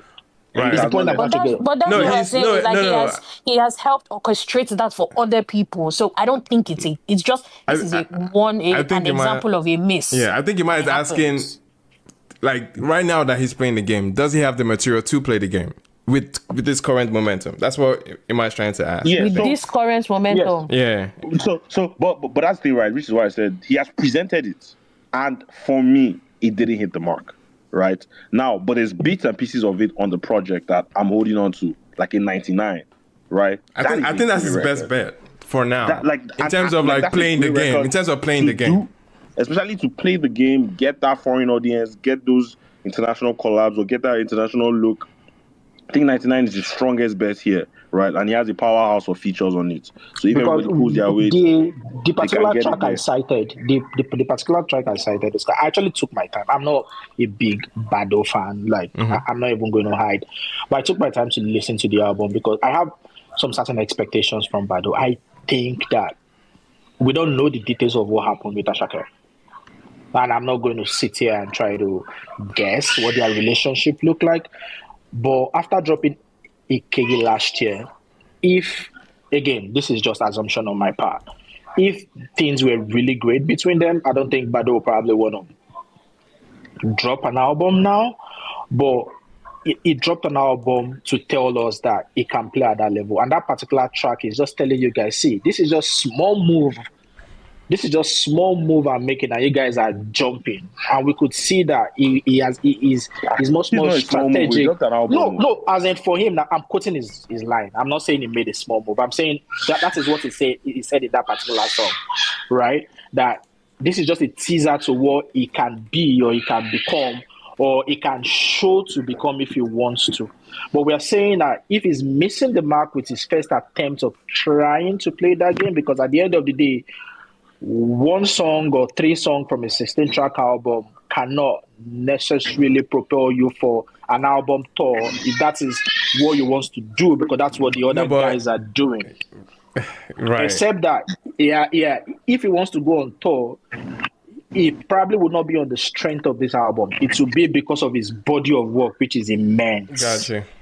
Right? Yeah. His body of work is great enough to at least do some very relatively respectful. And another factor is the fact that he doesn't go out as much. Exactly, he doesn't go out. So it's going to be significant. It's going out. This guy went on Billboard, what the other day in the States, and he made appearances in places that he would not typically do. And for me, I'm saying it as he wants to do it, but we need to be sure that the music as it is right now, not his previous body of work, the music as it is right now can actually do the footwork for him. And from what I've been able to gather from this space, it doesn't feel like the music can do it.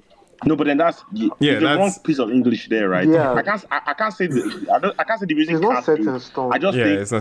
I just think this one didn't do, like, for me it has it all so far. It's still early to judge. Yeah, it's to be left for the masses. It's left for the audience, right? But just off me and from my first couple listens, I don't know that I am as impressed. Sold. Fair enough. Fair Yes, enough. and so, and you know, the statement he made, he has made it. Am I that impressed? I don't know. I don't think so. If he works, bro, bless his heart, man. Bro, who doesn't want to see Bado win? Like, of course, bro, man. like Exactly. That's the thing. who doesn't want to see Bado win, man? Like, if he wins, bro, trust me, everybody's gonna be happy, right? And if he doesn't, trust me, he'll go again next year. And bro, the moment he got nominated for the Grammy with Ashake, for a minute that felt like Messi winning a freaking freaking World Cup already. Like, there's no, man. bro, like, and the point is, like I said, I think Bado can do what he wants to do. I just think maybe this project, maybe if I'm to just think, I think creatively he was a bit stubborn, maybe a bit of arrogance seeped into this project a bit, and maybe he didn't listen to people around him, or he didn't have other A&Rs that imputed. Maybe he kind of just soloed it himself, because once again he has been god level A&R of recent. So, you know, everybody's human. Sometimes you miss and you go again, but once again the project still produces some stellar moments. So yeah, man. The guy has not lost it at all. Just to add though, I feel if he actually wants to play the whole global game here, even if he doesn't do it with this project, just a tour with the name Olamide Live in Concert would sell out the way he wants it to sell out, if he's ready to put in the work, to be very honest, because he has the whole discography. He's not someone that we can judge just by this project, especially knowing his status in our industry right now. So if he has done, I think for the pre-album mode, he has done much of the groundwork that he's supposed to do.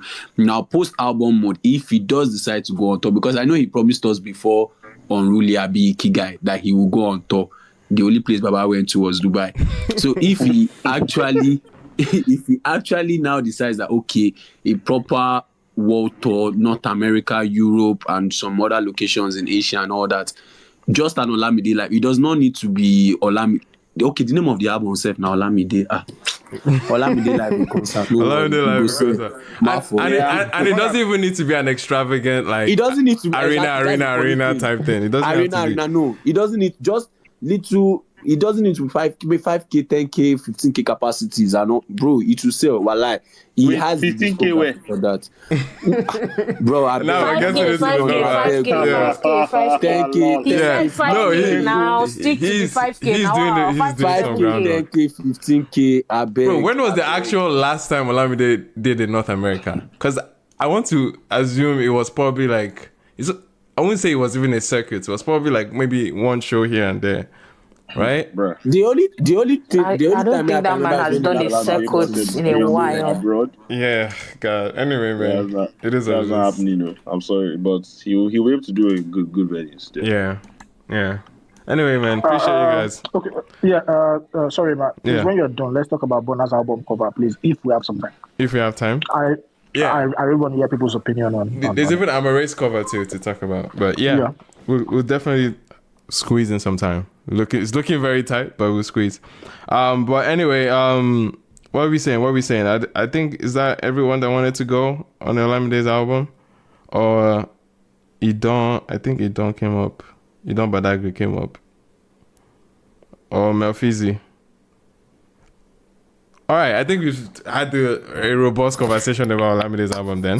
And we can keep the ball rolling. Yeah, I just have one thing I want to talk about. Yeah. Slut Me Out. Hello. Slut Me Out by Amaarae. Amaarae dropped a new record. Slut Me Out. Hey, God of mercy and miracles. Oh, you're talking, that's an Amaarae track? It's an Amaarae song. It's an Amaarae song. What was your request again? I was supposed to be like, Belama, are you sure you're talking to the right people? Man. That's it's because of people like you that she named the song SMO. Sort me out, yeah. Oh, it's a good idea.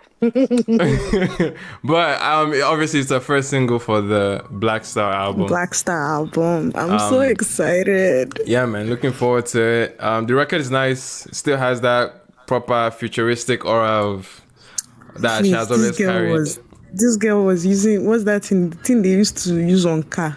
She was using for somebody's bomb. Please, I beg. Was this a paper? I don't know what it was. Something. She was essentially sanding somebody's ass. I said, Amaarae dropped. Oh, my what's it called? My little freaky queen. I've not heard the song actually. I didn't even know it. No, you need to hear it. Sorry, drop this. Now that I have been informed, I will be there. Sorry, I realized that Slut Me Out is crazy. The name of the song is SMO. It's SMO. No, because out of context, I was like, oh, what? But first, man. Yeah. Now that you said it's an Amaarae track, I'm not even sure. I'm not sure. I have a question for you guys real quick regarding this song, because the first time I heard it, I was like, and I know she plays with like certain sounds, especially like the type of production that resonates with, for example, like the LGBT community, like, you know, when you look at their own the culture and like the dances and stuff. But I was listening to that song thinking like, if Rema didn't drop He Is, do we get this song? I don't know. I was kind of drawing a line between from anybody else.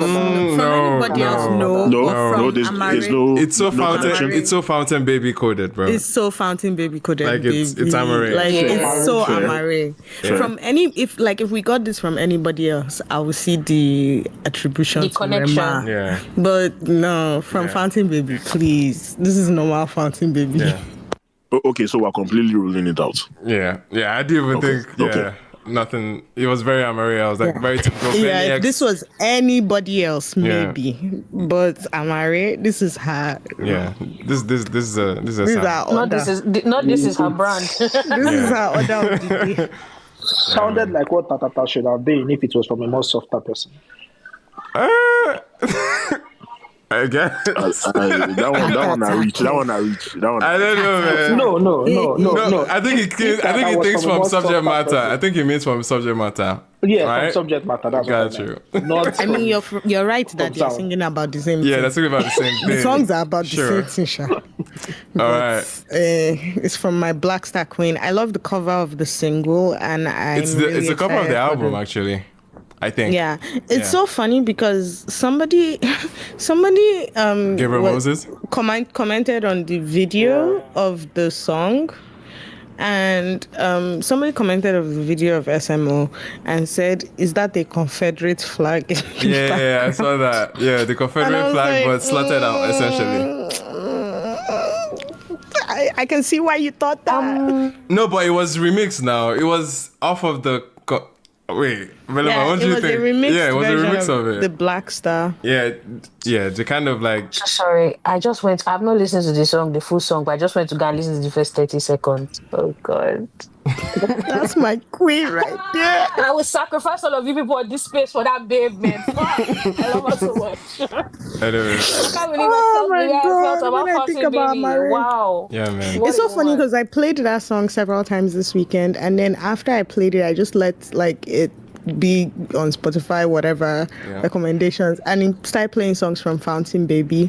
But then I also started playing like Tiwa and Amaarae. Started giving me some like Amaarae songs I hadn't listened to in a while. I was like, I love this girl so much. Yeah, man. Amaarae is that girl. Real quick, how well do you think this? Do you guys think this song would do in like North America? I don't know about the song, but I know the album's gonna do okay. This is Okuchi. I know where you're going. I know where you're going. I smell it. Do we have to? Wants to compare to our Who is our? Yeah. Oh, you don't know who our op is? They play. Hey, God. Our Ghanaian sister.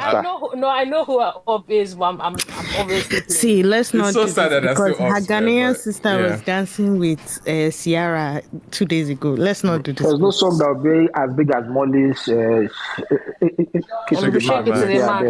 it's gone, man. Let's just rest. No, but to be fair, what's it called? In terms of like the North America, the one thing I learned after what's it called? That Fountain Baby. I can't lie, the Americans are eating Amaarae up. I mean, so much that she had her own Coachella set. Like, you don't just get handed over. Like, I remember, like, Coachella set. I think the album had been out for like a few months, and all of a sudden on my YouTube, you would see those like dad and son duos doing, let's listen to and react to Amaarae. And I'm just like, where do you people know Amaarae from? Like, yeah, man. They love them some Amaarae over there. So yeah, for sure. Yeah, especially like what you were saying. Also, like, I think it's very funny because technically, I know like right now who Thames and Ira are doing opening for Coldplay, But the last tour, was it not Amaarae opening for Sabrina Carpenter? Do you know how insane Yes. that Yeah, she did. You know how Yes, she insane did do that that. is? Yeah, she did. She did. Sabrina is all the young children. That's their queen. That's their queen over there. No, I mean, it'll be interesting to see how she... Literally, there were so many videos of every time Amaarae will open for Sabrina, like Sabrina will come out and be dancing along to Amaarae. So it's like that, like she's personally asked her to come and open for her on tour. Like, that's crazy to me. So please, they do love them some Amaarae. I don't know that it would be as big as Shake It to the Max per se, this specific song.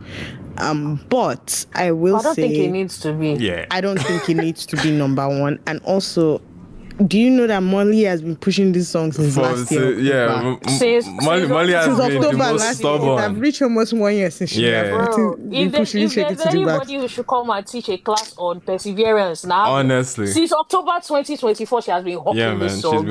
She has been from October to December. It was her and Ghanaians. Ghanaians do not answer. She said, "I'm taking this international. I'm going abroad." And there was even a conversation about how there was even like a conversation about how Ghana did not accept that. Literally, it's the same playbook.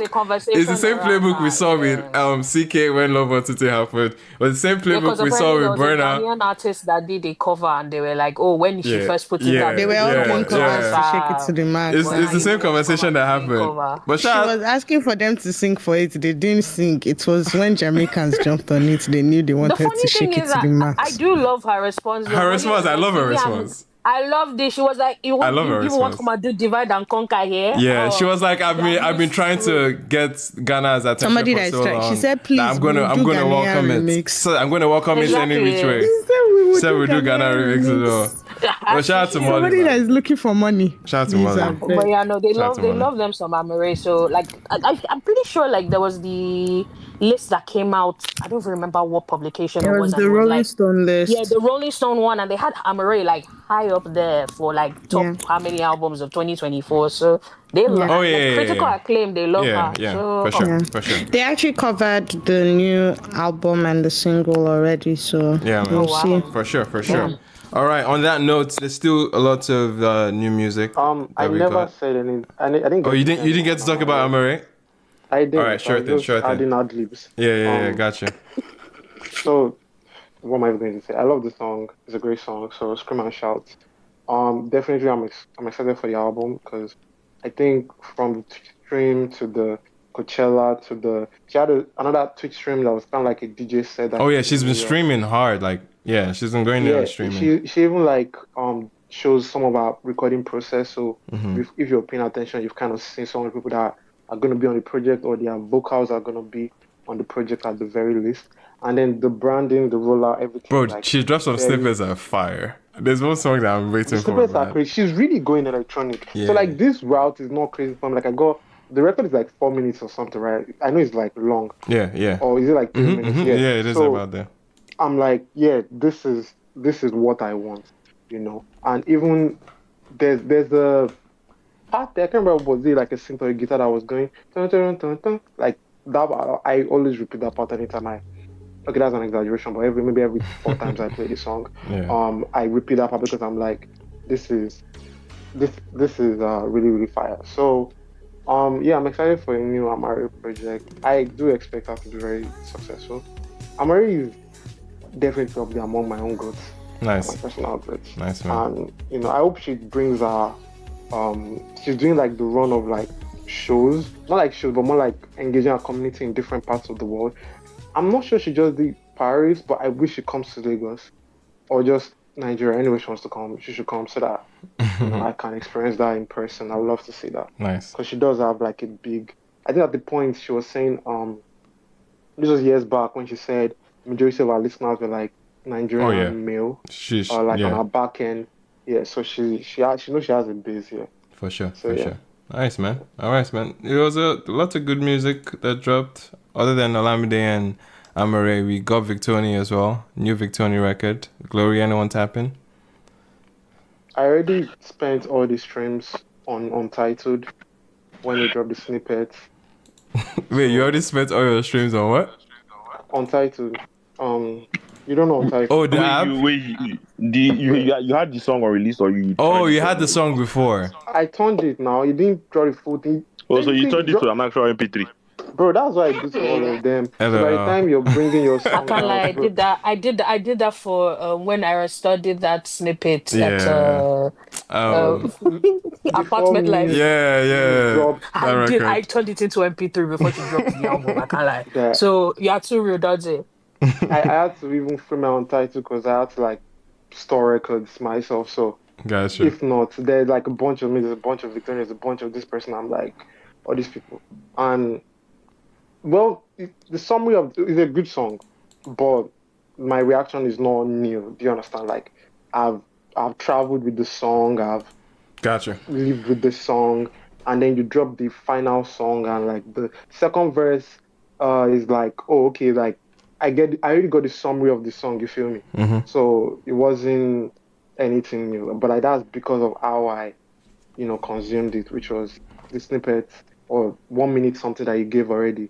I had that a long time. I knew the words already, and even the part the new part is good, but it's also kind of like freestyling, and I'm like, yeah, it doesn't even hit the same anymore, and that's my thing with all these snippets, bro.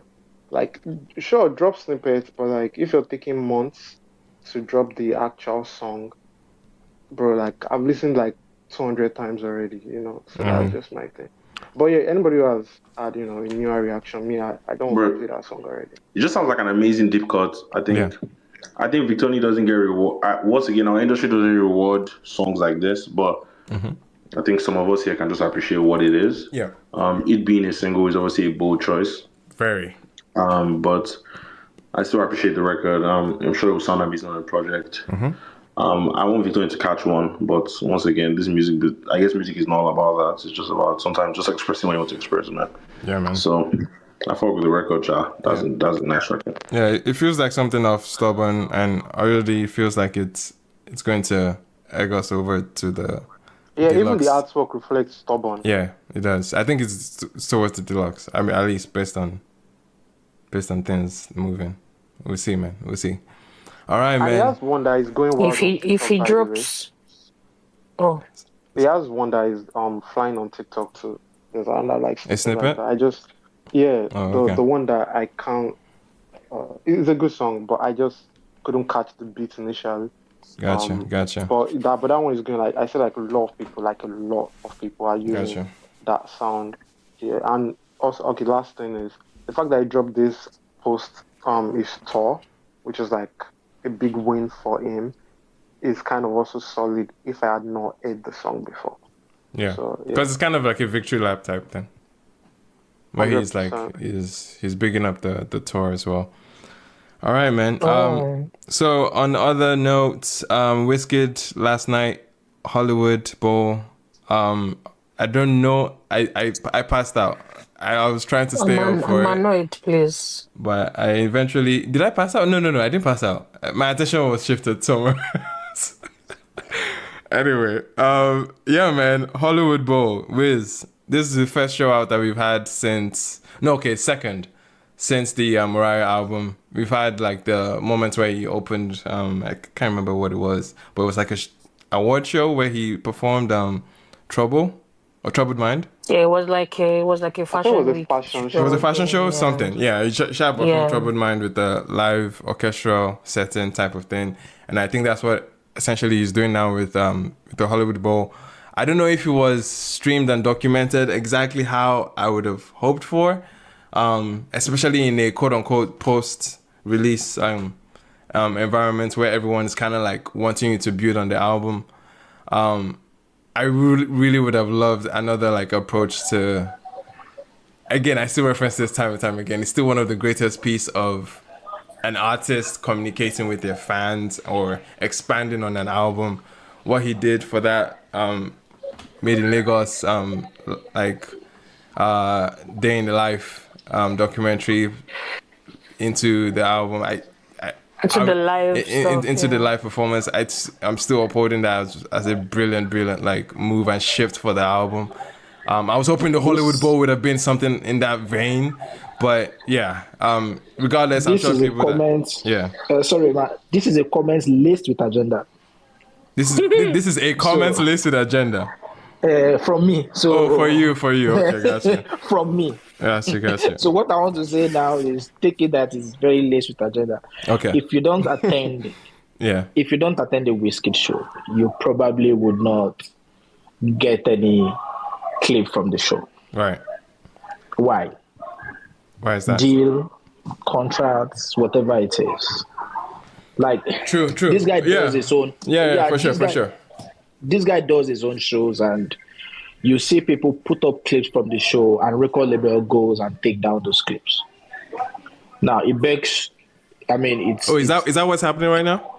Exactly. No, it's not now. That is what has happened before. Like, no, I'm asking if that's what's happening now. No, it's still the same thing, and that's why we cannot experience whatever happened last night the way we could have consumed it, right? And really saw how the show went or didn't go. First, this was not like a Wizkid thing. This is like a month-long. Yeah, it was a gig event by Hollywood Bowl with different guys coming in every other Sunday, of the month. And this is going to I think this is going to run till like September or something.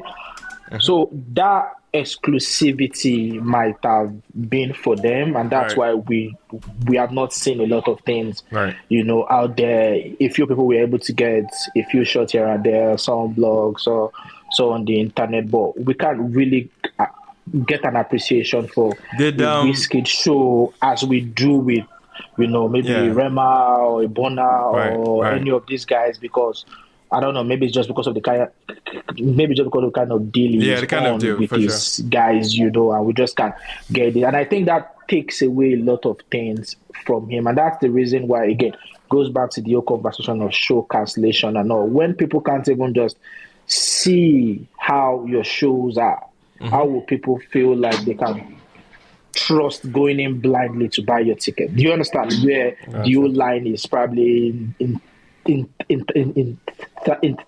expecting for him? Gotcha. We can't really see what you're doing. Then how do you expect people to go buy tickets for your show? And that's exactly what happened yesterday. Shank was supposed to. Yeah, that's what I was about to ask about Shank. Nah, it didn't happen. He made a comment about it. Didn't happen, it didn't happen, and that was what could have given a lot of us a glance to what his performance was like, and if he was going to come back and relaunch his show, which I think he's probably still going to do before the year runs out, we can then have a real appreciation of what his craft is or where his act is at the moment. But again, Wizkid does a show, we don't know how it is, apart from his FC people hyping whatever 10 seconds, 5 seconds clip they can get here and there. We cannot really appreciate who he is outside of the studio. Yeah. All right. Fair enough. On that note, real quick, I think that's about it for new music, essentially. But in terms of music that we're looking forward to, I know you wanted to get on this, Ima. Burna Boy has dropped the album cover for the No Sign of Weakness album. It's still quite the rollout he's having with this album. Super intentional, like you would expect. Quiet rollout this time around. No quarrel, no stupid interview, no nothing, I mean, there's been some. No, they quarrel. There's been a few Instagram. There's been a few Instagram stories. They quarrel. There's been a few Instagram stories here and there, But regardless, man. No Signs of Weakness. The cover is out. What's everyone's first impression of it? Because I know Ima wanted to go regarding this one. I actually wanted to hear what people's opinion is with the rollout and the album cover so far. And I also heard that he's doing a 2K capacity for his album listening in the UK. Okay. Yeah. I feel like he's always doing something in the UK, like every other. Yeah. I feel like every other week, every month he needs to touch base in UK and do something. Absolutely. That's where his money is now. Yeah, clearly, man. That's where his money is. Yeah, I just wanted to hear people's opinion on the album cover, especially with the new category for Grammys. Oh, you know, I beg you. do you think he was having a play at that already? I beg no, you. I'm just saying. I don't think it's that deep, Sha. On a normal day. I don't think it's that deep for album cover to be the main, or at least the Grammy category to be the main driver here. But this is obviously as intentional as every other album. Like, there's obviously like some bigger picture or play or statement that he wants this album to say for him. From the looks of it, there's a few themes that he's tackling. It just seems like it's your standard Burna album that will have these themes. You have love, you have party, you have, I'm trying to zoom in so I can see again which other themes he had in the back of it. Come what's for here, man? Let me see this thing well. He had love. Can someone please open this thing? Because I have a very pixelated cover. Endurance. Hold on 1 second. And there's prayer. Okay. And then there's prayer. And then it feels like he is in somewhat like a therapy room. That it feels like he is his own therapist type of thing. No, well, or what setting is this? No, I would say yes. He's his therapist. But the problem is that, like, you have to also put in that same context of his own therapist all the all the feelings behind him, right? So there are all these different masks that he's holding up to the outside. So sometimes he has to like make love music, or he has to make like emotional prayer for the people. He has to be resilient. He has to endure. Sometimes they just want bedu. He wants to party, but all of these people are still him. And that is his answer for not giving you people one sound on the album. He's giving you all of them together, because these are the things that are battling in his mind. He's not a one-trick pony. He can do them all. So you will get all of them. And he has to talk through it, because why is he doing this? Thank you for coming to my TED Talk. All right. Even Tyler Perry could not have written such an eloquent, written it better. Amazing dramatic prose. I mean, a storyline. Yeah, he can't show weakness through it though. All the masks is the same. Yeah, the mask is all the same. So I didn't clock that, but once Belema pointed it out, I was like, oh yeah, I get it now. Yeah. No, the album art is fire. It's just too bad that the songs probably not gonna make sense. Okuchi, is there ever a time you will come and not cook some kind of food? Oh man. This guy say the song's not good stuff. Anyway, man, I'm looking forward to the album as usual. Yeah, same here. I'm looking forward to the album. I'm looking forward to the tour. He's also talking about, for his tour this time around, having 360 venues. Where he's using the entire capacity. Yeah, that's also another big thing. Yeah. Mad. He's having a private show this month, end of the month? No, next month, sorry. Sometime next month. Let me find the date. Okay. And he also teased something for his Lagos people. Well, yeah, he said who dashed coming down. No, he hasn't kicked it. He said he's gonna kick it with you people. Why was everybody shocked about how that was phrased? I don't understand. No, I mean, to be fair, like, because he was kicking them. Last time he was in Lagos. He was kicking them.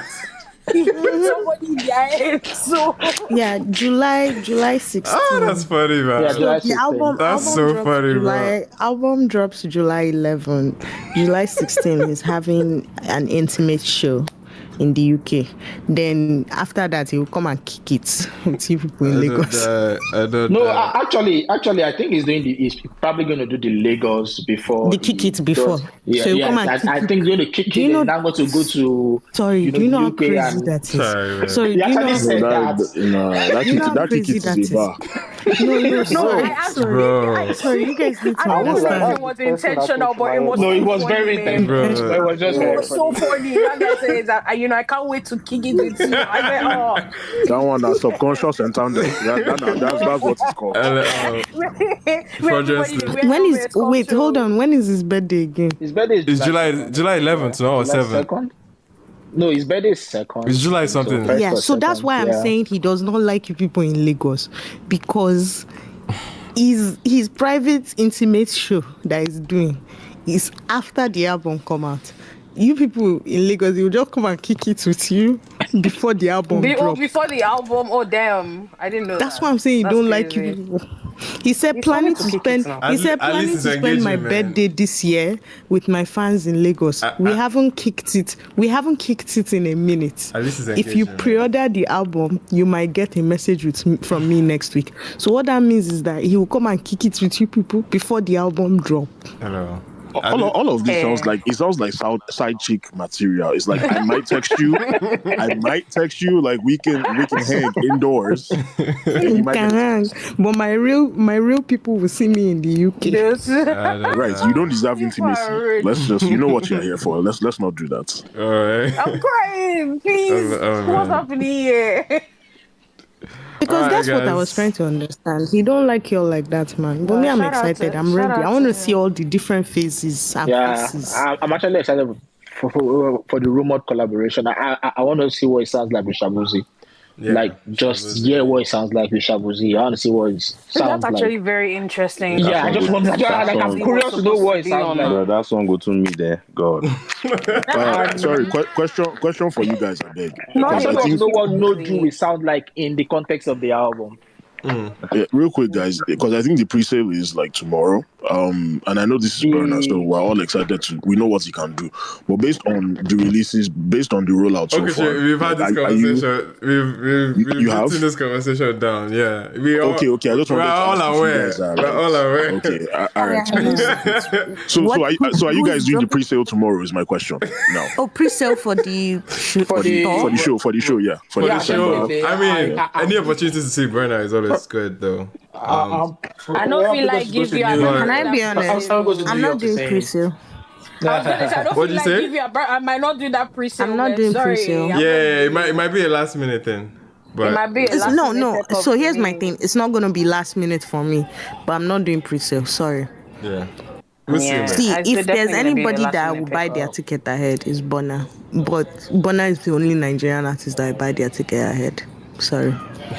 All right. Yeah, I don't know that I'm gonna do a pre-sale, but I might pick it up. Are you guys saying that based on like you want to wait for the album first, or what? Like, what's that about? No, it's not that I'm waiting for the album. I'm going. So Okuchi, I want you to know that I will be there. It's not about I'm waiting for album.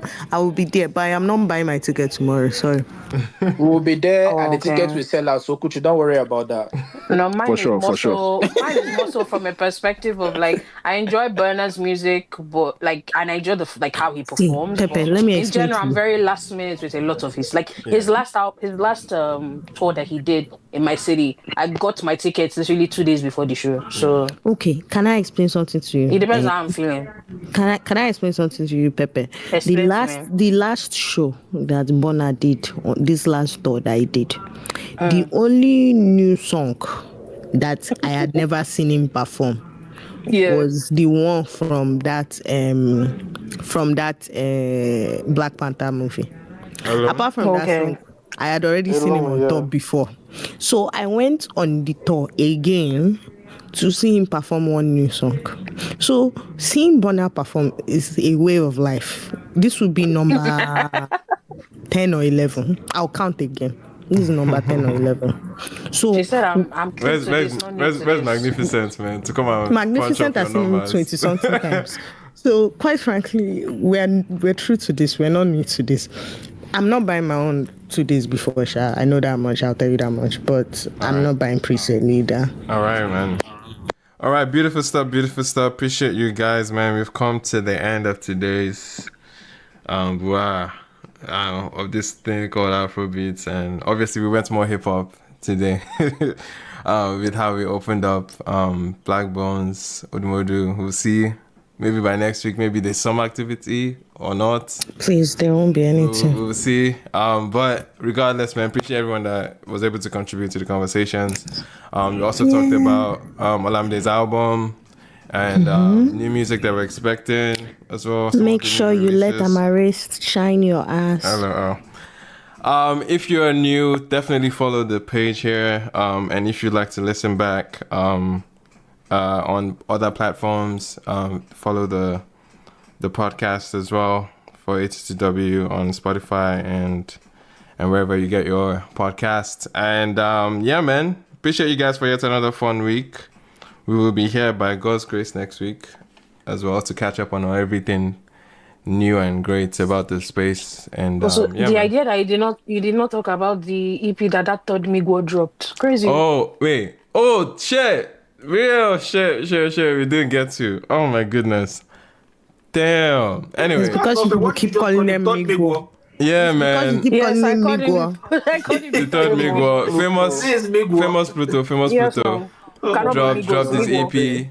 You don't know who Migwo is. Migwo is Uzama. It was fun. There's All a the few Migwos. records. There's a few records there that I was vibing to. But yeah, man. Shout out to all the Migos, man. Uzama brothers. It's insane what they were able to pull out for one family, bro. It's crazy. Bro, Shadi Papi is really Better hold their papa first. It's not fun if the family don't get none. Said the entire family will do this music P by force and by fire. Yeah, man. Nah, check it out if you have it. There's a few Migwo records there. to the world. Yeah, there's a few records I there. feel do shameless plug before we clock out. Real quick, guys. I curate playlists for underground Nigerian artists like across genres. So if you're into that kind of thing, definitely hit that follow Unreleased NG on Twitter. Playlists are going to be on Spotify. I think I'm going to add Tidal to the collection and Apple Music. Nice, man. That's pretty much it. And shout out to Yokochi. And also, before we leave, I know we didn't really talk about it yet, but we are counting down to Ricardo Banks and his. Stop. The game needs you. That's foul. It's so crazy that we're still doing this, man. I'm sorry. The name of this album is The Game Needs You, featuring Wizkid, Mayokun, Kiss Daniel, Fino, Olamide, ODUMODUBLVCK, Blaqbonez, Mayokun, Terry Aquala, Tiwa Savage. And to make things funnier, the it's called Ollis. ODUMODUBLVCK and Blaqbonez. So ODUMODUBLVCK and Blaqbonez are on the same song with Ricardo Banks. Anyway, the game needs him, and maybe that would be the solution to this fight. You're supposed to name the album Anija, but that track list is fake, right? That's not a real track list, right? Actually, why do you do this? Man. I'm okay.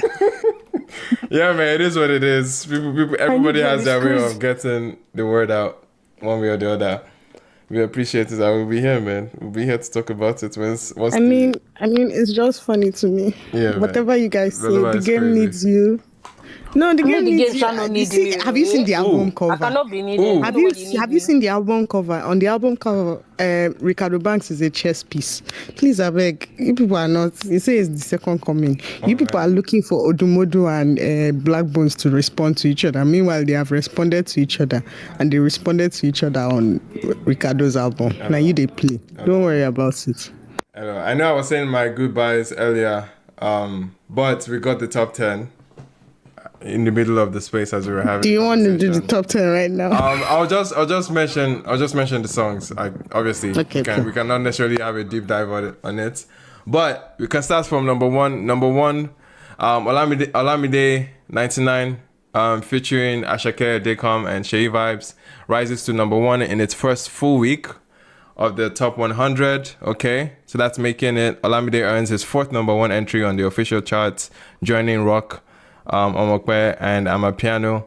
As a result, he equals ODUMODUBLVCK as the rapper with the most number 1 songs in history, which they have 4 each.